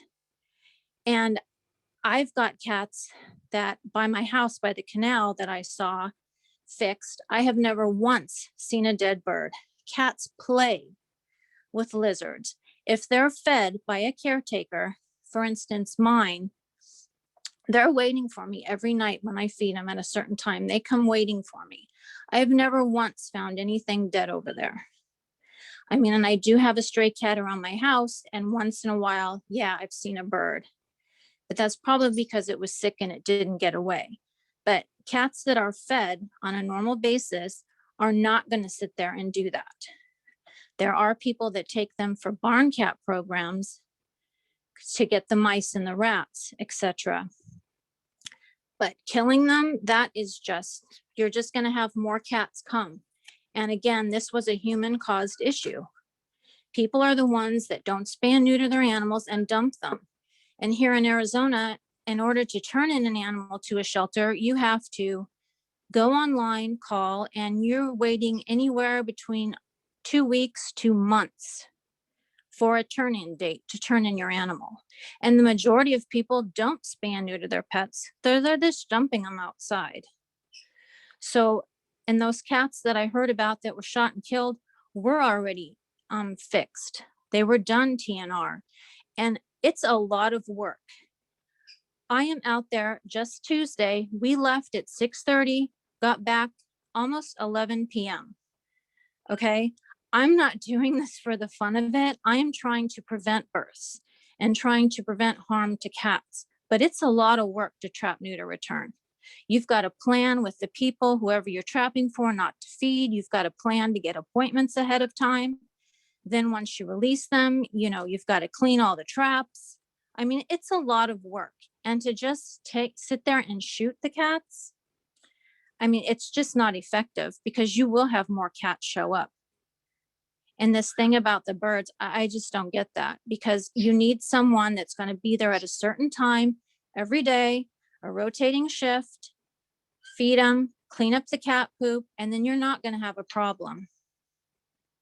And that's what we go through here in Arizona. There's about a handful of us that do TNR every week. And this is what we've seen. And again, we have a statute that prohibits any kind of cruelty to cats in Arizona. Thank you.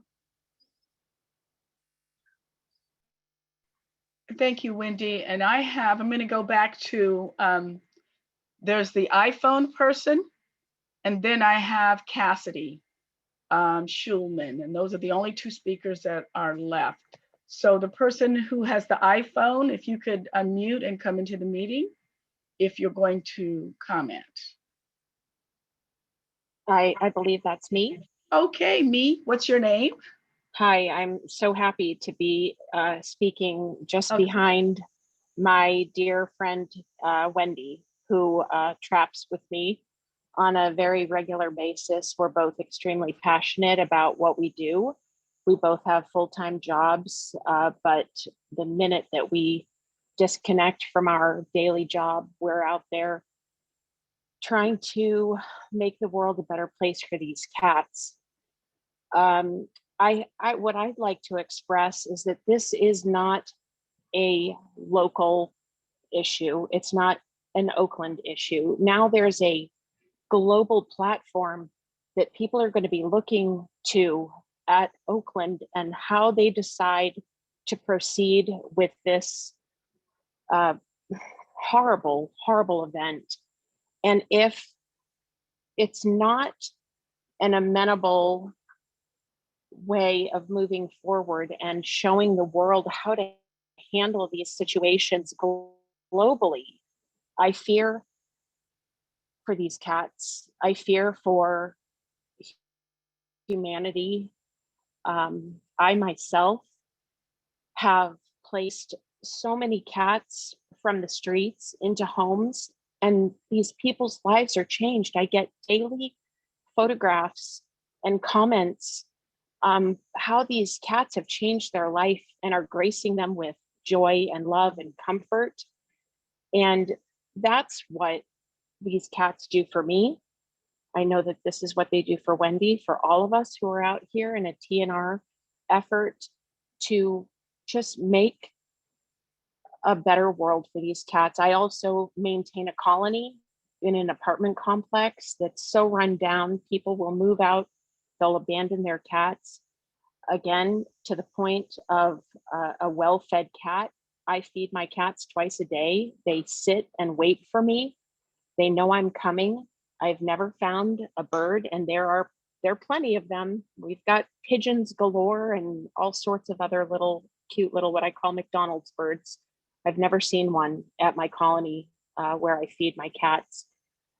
So thank you for just exposing this situation, and I just pray for a positive outcome and that we can all find a way to make this this problem go away. Thank you so much for listening and for your time. Thank you so very much. And our last speaker, and if there's somebody on here that needs to speak, you need to raise your hand now. So the last speaker that I have is Cassidy Schulman. Ms. Schulman? Can you hear me? Yes, ma'am. You have 2 minutes. Okay. Thank you so much for putting me last. I asked to go last because I know you did, so we accommodated you.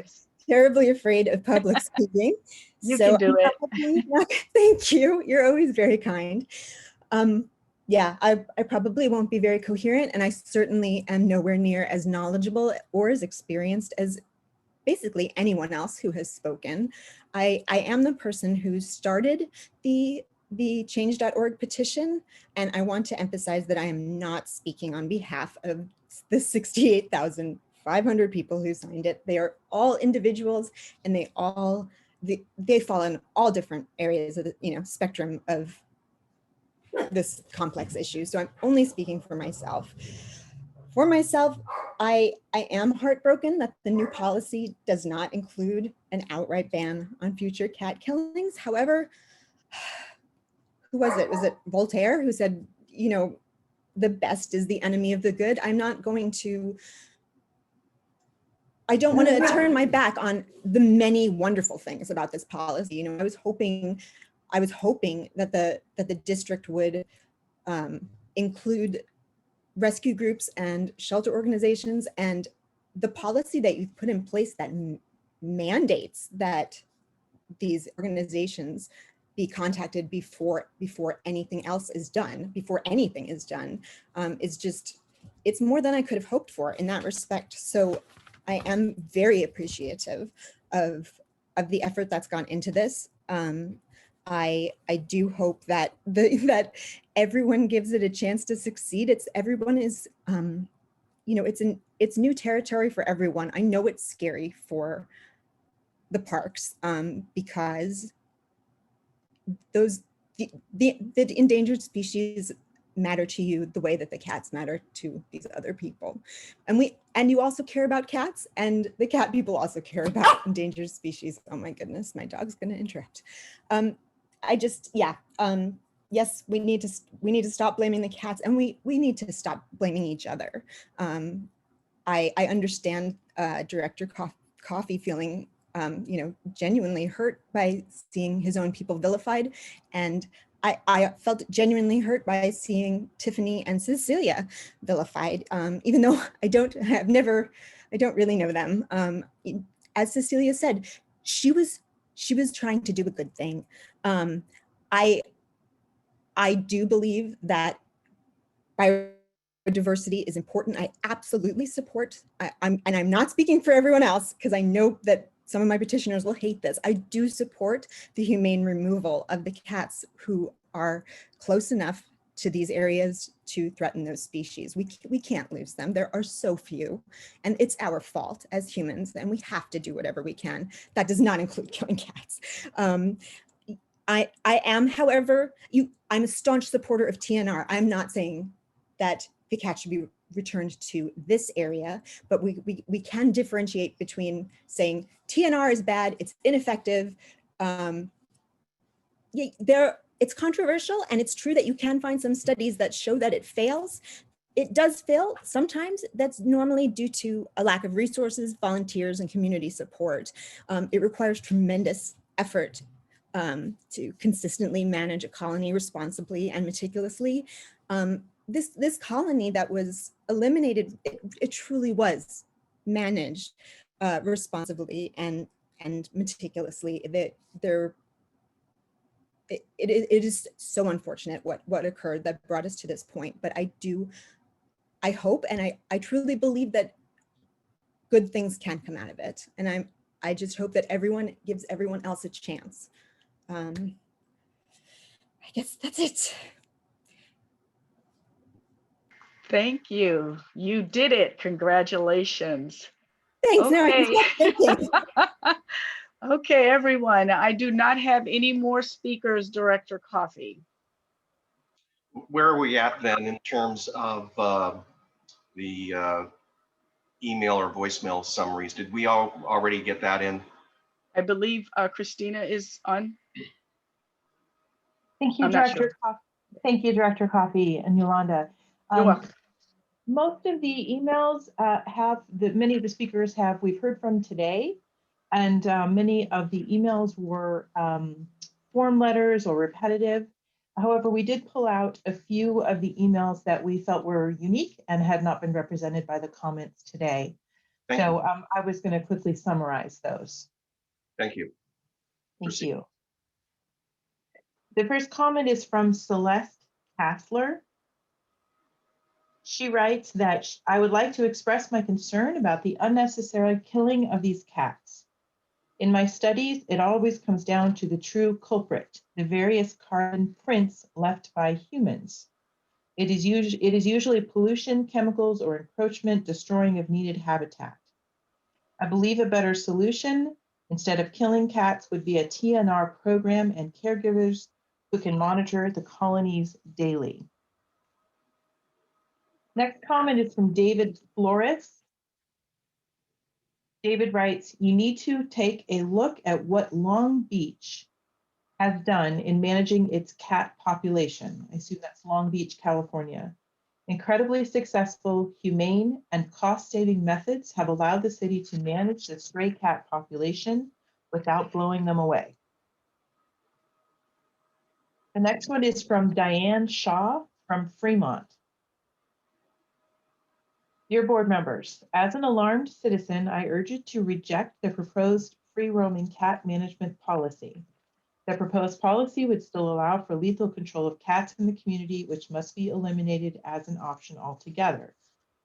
We need a transparent process with independent experts to provide the East Bay Regional Park District with recommendations on how to develop humane, effective community cat policies. As a local elected official of Alameda County myself, I would expect nothing less. Ultimately, the East Bay Regional Park District should be considering a policy that promotes trap, neuter, return programs, which are proven to be the most effective in reducing community cat populations around the country. I am a volunteer with the local TNR group, and I believe you could partner with similar organizations to assist if needed. The next comment is from Lucinda Pierce. I would like to say I am totally against killing cats. I am a trapper and I do TNR for cats. I help people all over Contra Costa County and Contra Costa College. Have been managing the cats at the college for many years. It sounds like the spot where all these cats were killed, like somebody dropped the ball. So they ended up with 100 or more cats. But instead of killing the cats that were all neutered or spayed, you could have told us. We could have done something, split them up and move them to different locations. The next one is from Cheryl Mitchell from Spokane, Washington. I'm writing to comment on your policy of shooting cats that are not owned. I am an attorney in Washington State and a former chairperson of the Washington State Bar's Animal Law section. My comments are my own and do not represent the views of either the Bar Association or the Animal Law section. I'm very disturbed to learn that you had shot cats to death because they were not owned and they were in an area where you felt they posed a threat to wildlife. There is no national group that condones the shooting of cats as a method of killing. There are other methods that can safely, efficiently, and humanely deal with cats that are not owned.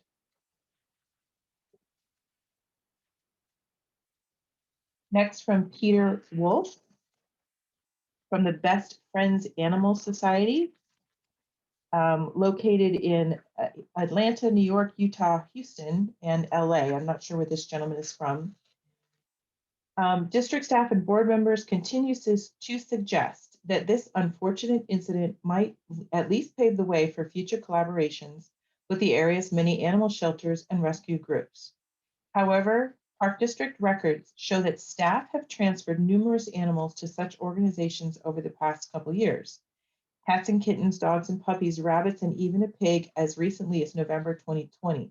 This suggests that the decision to shoot cats was a deliberate departure from what had been common practice. The district's justification for lethal removal implies that the cats in question posed a legitimate threat. But did they? None of the reporting I've seen suggests that there is any evidence of predation or even proximity.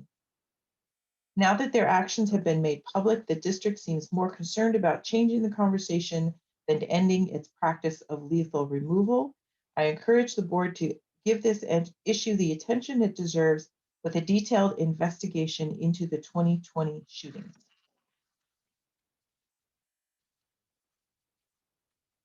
And lastly, from Anthony Gray. This letter represents the views and wishes of tens of thousands of private individuals living in the Bay Area.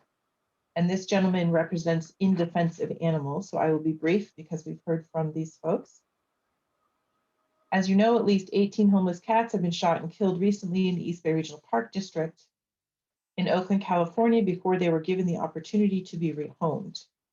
Caring locals raised concern about cats in the area after roughly half of the 30-strong cat colony suddenly disappeared overnight.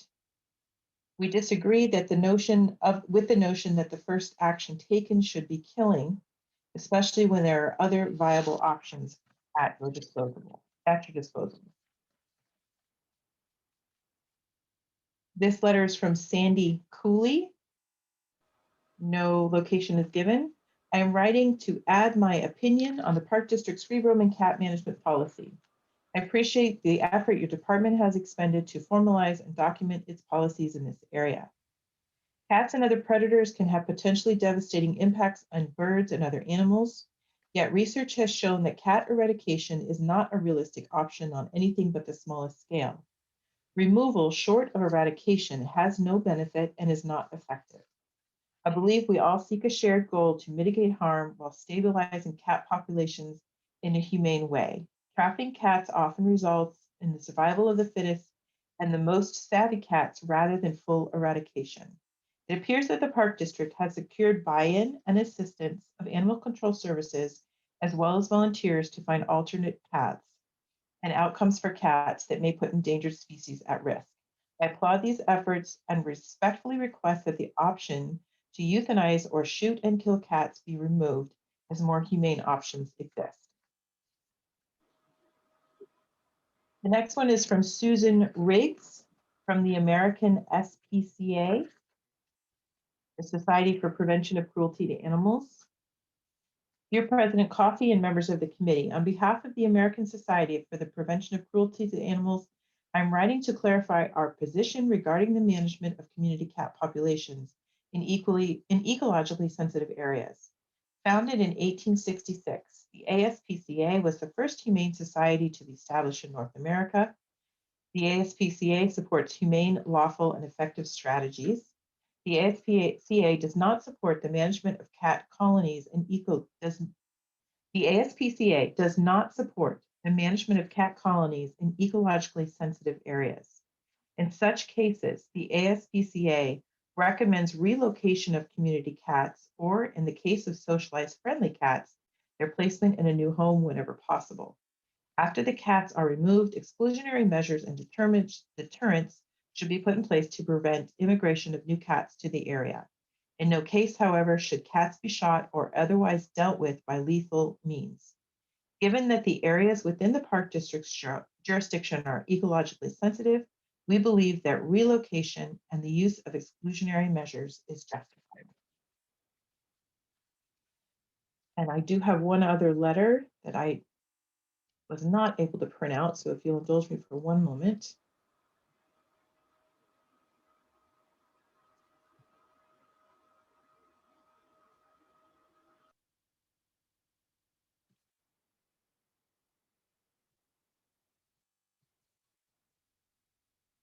Okay, thank you. This letter is from, Ann Dunn and other directors of animal shelters, including John Lipp, Friends of the Alameda Animal Shelter, Jenny Comstock, Administrator of the Hayward Animal Services Bureau, Amelia Fungi, Manager of the Berkeley Animal Care Services, Kelly Myatt, Animal Service Manager, Tri-City Animal Shelter, I believe that's the Fremont area, Beth Ward, Director of Contra Costa County Animal Services. Dear committee members, as the leaders of the animal shelters in Oakland, Berkeley, Alameda, Fremont, Hayward, and Contra Costa County, we are writing in support of the draft free roaming cat management policy in East Bay Regional Park District parks, pending the addition of the following language to ensure additional safeguards. If field euthanasia becomes necessary, then all euthanasia methods must be in compliance with the current American Veterinary Medical Association guidelines. Any cats euthanized in the field must be transported to the local municipal or county animal shelter to ensure compliance and provide local shelters the opportunity to scan for microchips. While we unequivocally support the work of the Park District to protect endangered bird species and other wildlife, when we learned of the shooting of cats at the MLK Regional Shoreline, we were extremely disheartened because we understood that an alternative to lethal removal could be achieved through humane trapping and safe relocation of cats. We not only have the means to help in such situations, but as the representatives of the animal services organizations with Park District parks in our jurisdiction, it is our obligation to do so. When we reached out to Park District staff to offer support for cats or other animals in Park District parks following the tragic deaths of the cats at Shoreline, we were gratified that our outreach was met with an immediate and robust willingness to work in partnership toward a shared goal for protecting wildlife while also respecting the rights of cats. The meetings we have had with the Park District have built a strong foundation for a strong and lasting partnership through which we have a shared obligation to ensure the spirit of this policy that no cat be lethally removed from Park District parks is achieved and sustained in perpetuity. Specifically, we support the policy for the following reasons. The policy outlines the terms for a meaningful, strategic, and ongoing partnership with the animal shelters. The Park District asserts the right to conduct lethal removal only when cats are in a habitat of a threatened or endangered species, areas identified through this policy and representing a small fraction of Park District lands, and only when clearly defined species are at risk of predation, and only as a last resort when all reasonable efforts to remove cats have failed.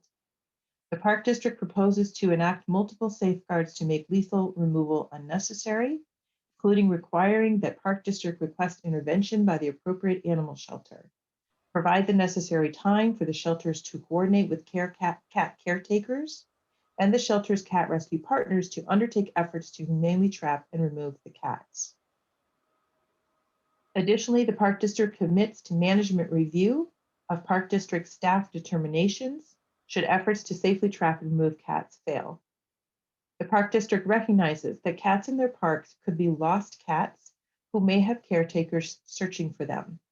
They also recognize that the removal of cats from the areas concerned are complicated given the prevalence of marshlands and other natural obstacles to the trapping of cats, and recommends an exploration through our partnership of necessary tools, training, and identification of potential third-party entities that can assist when traditional trapping efforts fail.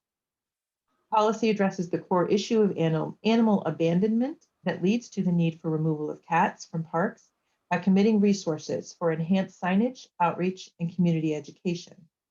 The Park District is committing to full transparency regarding removal efforts, making the Park District and us, its shelter partners, publicly accountable for any actions taken. From the beginning of our discussions, we have seen that Park District staff have acted in good faith and are fully committed to finding a solution to this complicated issue of cats living in habitats of threatened species. By supporting this policy, we are additionally making a commitment to our own communities to work in close collaboration with cat rescue organizations and other interested parties to ensure the cats removed from the Park District lands are safely relocated or adopted, depending on the best interest of the individual cats. Further, we are fully committing to the support of our shelters to ensure the need for lethal removal of cats from EBRPD parks is eliminated. That's the end. Thank you. A very thoughtful letter. So at this point, let me do two things. First, ask staff, Christina and your team, if there are any general comments you have in response to our public input. And then I'll turn the matter over to the committee for a recommendation to the full board.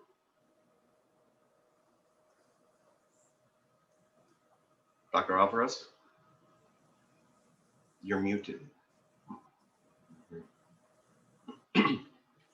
Anna, we can't hear you.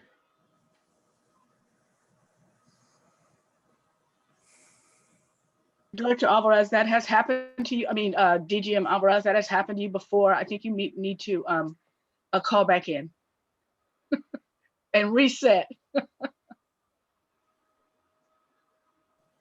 Okay, let's give her a few minutes. We can move to someone else, Director Coffey. Christina? Yes. So I'll provide some comments while we're waiting for DGM Alvarez to return. I wanted to just first comment that I very much appreciated the thoughtfulness and the heartfeltness of everyone who commented. And one of the themes that I heard most strongly is that, and I believe that Colleen from East Bay Animal Pack was the one who put it this way: this is a human problem that requires a human solution. The Park District very much agrees, and we do agree that villainizing any animals or any group of people is not going to lead to a solution.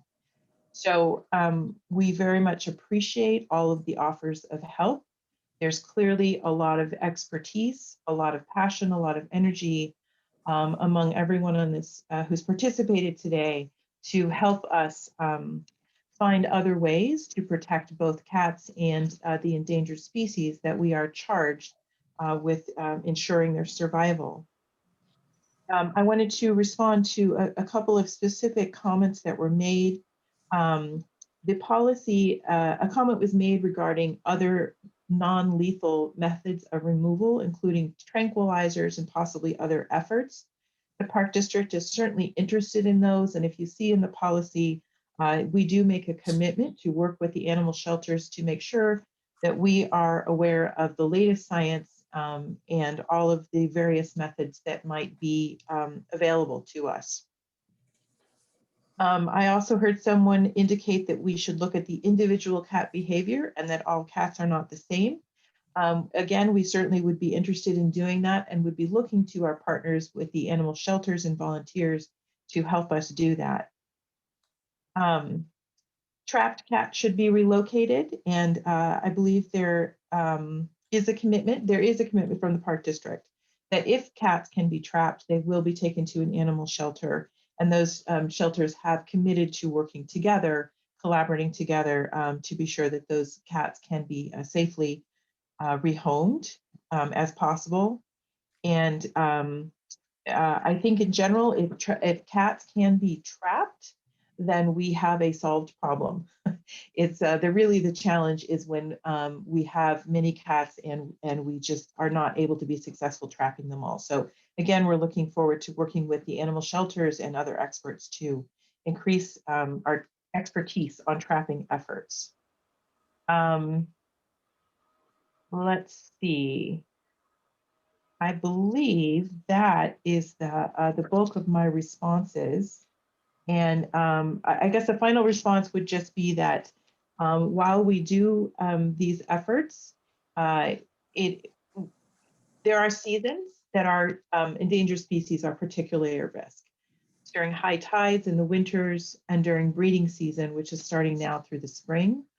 And where we have active cat colonies and cats and those species are at risk, at MLK, I believe there are fewer than 100 clapper rails located at MLK. And that entire population can be wiped out in a single season if we don't manage the predation. So we are feeling that this is an urgent issue, and we are so grateful for all of the expertise and offers of help from our community members and look forward to working with everyone. I'm happy to answer any more specific questions. Can we hear from Dr. Alvarez now? Yes, thank you, Director Coffey. There you are. Can you hear me now? Yes. Okay. My apologies for the technical difficulties. And I'm not sure if Christina, while I was logging back in, if she already covered it, but okay. So I just wanted to, first and foremost, extend my gratitude to the members of the public who continue to be engaged with us, partnering with us in addressing this important matter, governance matter, as we protect our natural resources. We have, Director Coffey, we have completed, as of yesterday, I believe, a fact-finding report that speaks to the chronology and the sequence of events that led to the event at the at Martin Luther King Shoreline Regional Park. And that document is available. It's a public-facing document. And if any members of the public would like to avail themselves of that document, please email Coco Yamamoto, who will be ready to send that to you. And I know that Matt was going to help me by putting on the chat the email address for Ms. Yamamoto. So that document is available for people to view, and I appreciate the opportunity to contribute. Thank you. Thank you. Anything more from the management team? Yes. One more item. Sorry. Go ahead, Anna. Understanding that this is a very difficult and painful issue, you should know, the committee should know that our interim general manager as well as staff have extended themselves to speak to specifically to Ms. Cecilia to be able to discuss and have a conversation regarding to this event. Thank you. So that should be known. Thank you. Thank you for taking that up. So let's move it back to the committee and for further questions or comments and then action. Directors? Well, you know, hearing from everybody feeling so passionate, it's it made for quite an afternoon, I will say. And I appreciate people coming and telling us their opinions and questioning things and making suggestions. And I very much appreciate what the staff has done to develop this new policy. I am wondering, in the last letter that you wrote from that had a suggested amendment Christina, if there is anything in that letter that you might want to consider including in our policy. I didn't, I tried to see where it would fit into our policy as you were reading, and I was unsuccessful in figuring that out on my iPhone. I do appreciate what people are saying with regard to the lethal aspects, but I look at this policy and we are looking at everything possible we can do to avoid that. But there are times in certain seasons with certain wildlife that I think we're just between a rock and a hard place. And some of the these cats are very clever and are not going to be trapped. So it's definitely a dilemma. And I know those of you listening and those of you who sent things in do understand the importance on both sides of taking care of those cats, but of taking care of our endangered species. So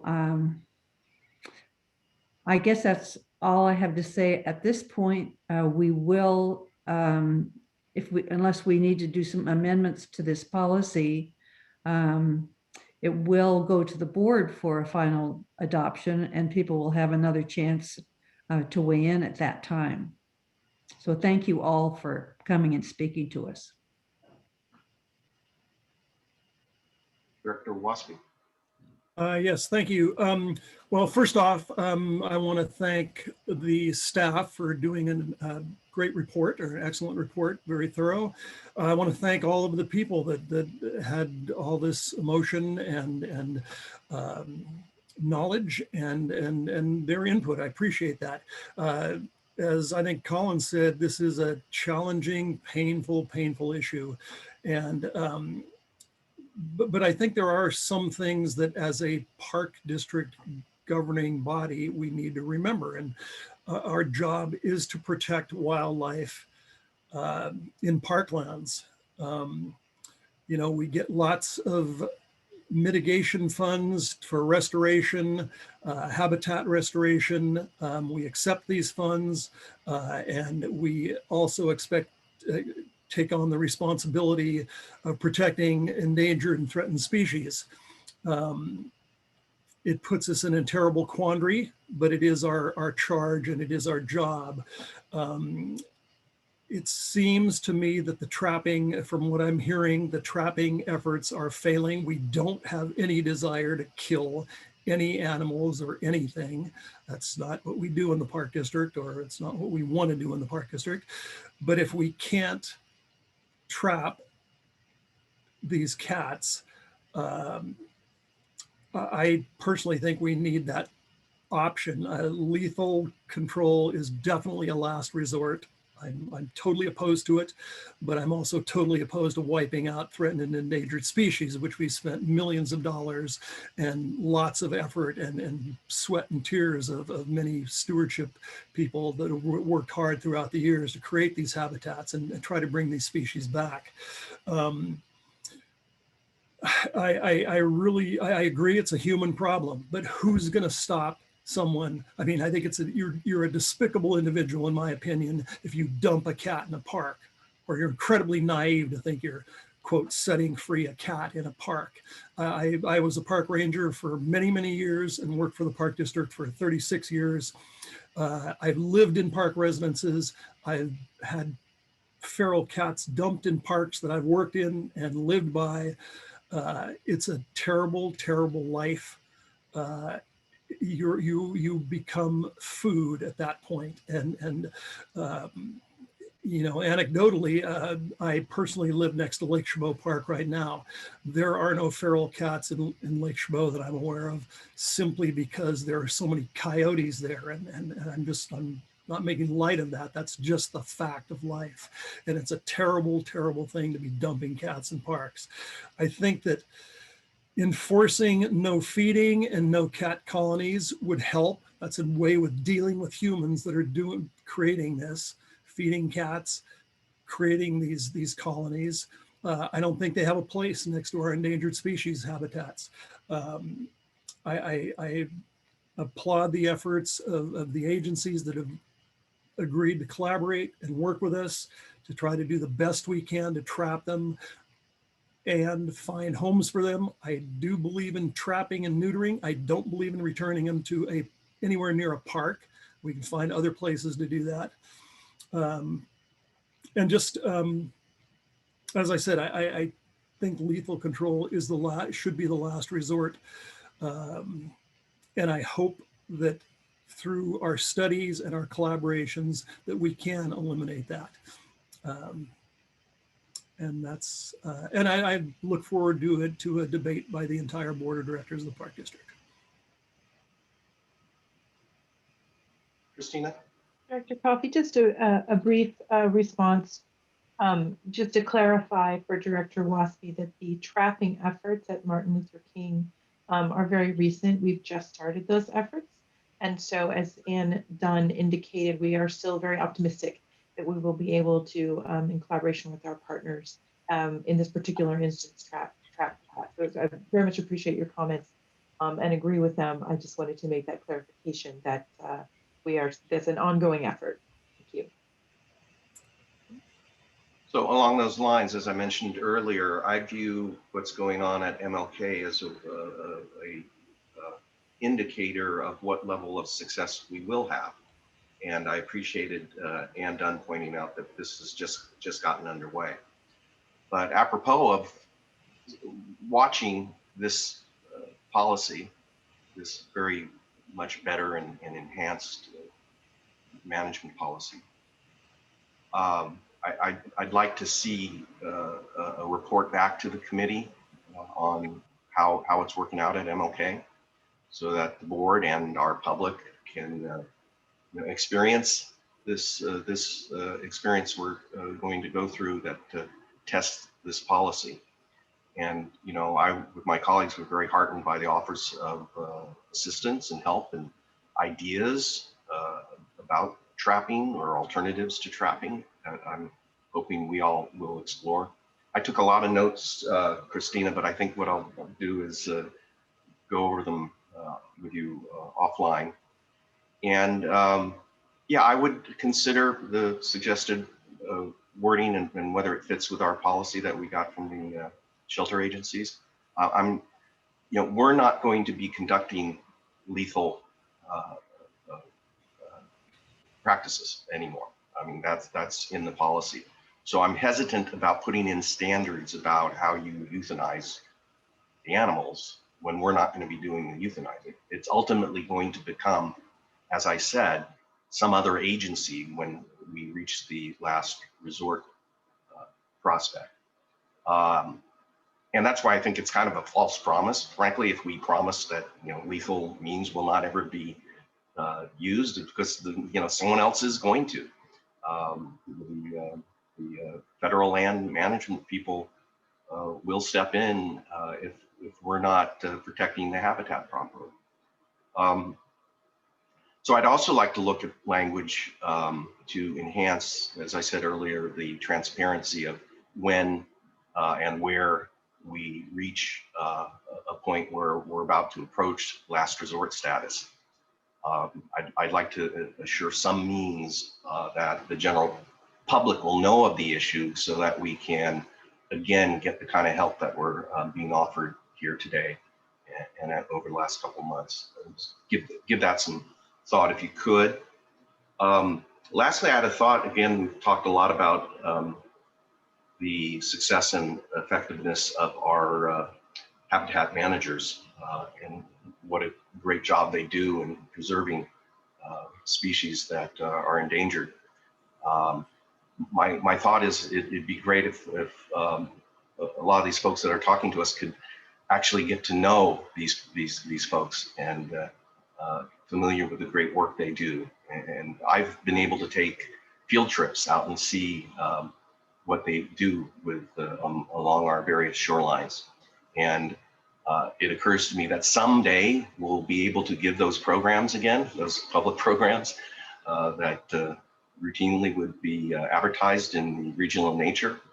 And these folks are all very public in their programming and are really, really good at it. And they're great programs to go out and see the actual work they're doing. So I would encourage people to look for that once we're past this COVID era of isolation. Look for our folks and programs where their great work can be seen up close. So with that, I'll entertain a motion for the recommendation to the full board. So moved. So moved. Director Waspy moves. Director Lane? Okay, and I'm going to favor the motion as well. So if we could call the roll.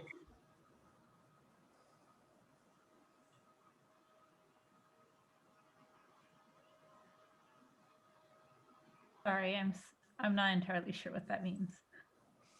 Oh, I'm sorry. Coca or Yolanda would ask each of us to vote yay or nay. Yes, I can do so. Please vote yay or nay. Committee Chair Coffey. Aye. Director Layton. Aye. Director Waspy. Aye. All right, so it looks like the ayes have it. Okay, so this will move to the board, and as I suggested, I would like the committee just to get an update in the future, so this isn't just going to go away. I'm very interested in how this new policy works out, the way we're implementing it at MLK. With that, we reached the point where we asked for public comments on matters not on the agenda. So I'll look to staff to know whether we have any non-agenda item comments. We did not receive any voicemail or email, but maybe we can just look towards the people Sure. that are in this call. Go ahead and take a look. Could you please raise your hand if you would like to make a comment on something that was not addressed in the agenda? And we'll give it a few moments. And I'll allow participants to unmute for a second.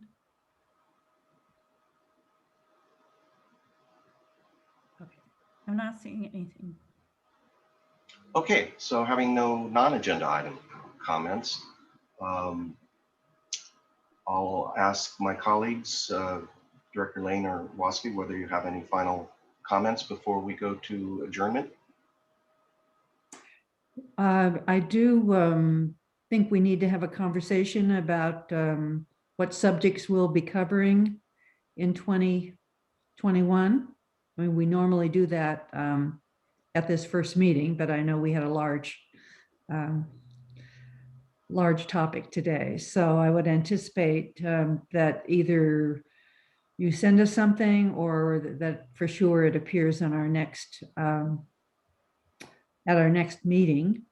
And I agree with Colin. I think having an update on this, since people are so involved in it, would be a really good idea.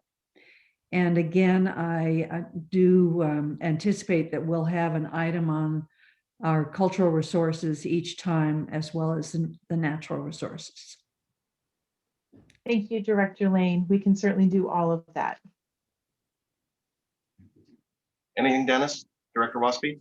No, just thank you to the staff for everybody who coordinated this in the background and did all the technical work, and thank you for all the studies that were done by the ASD and the Stewardship Department, and thanks all the participants. And I look forward to planning, like Director Lane said, of what we're going to do. But I would love to stay in touch with this group and stay in touch with this topic. And I know Brenda, I think, has left. I don't see her on the screen, but God, I love the fact that she's collaborating with the UC Berkeley and some of those topics she mentioned and some of the studies that are being done. I know these students or interns are going to be presenting these as papers. I hope we can present some of these or publicize them as a Natural and Cultural Resources Committee also. Good idea. Yeah, Thank you. Thank you. I too appreciate the tremendous effort put into the presentation today, and in fact put into the entire effort that we've undertaken on the issue. And I hope it proves successful. With that, we'll all be in touch, and thank all our participants again with all their tremendous work and background that they've provided us. And it's been very, very helpful. So with that, I'll move to adjournment. Right. All right. Thank you. Thank you. Thank you. Good night, all. Good night. Good night.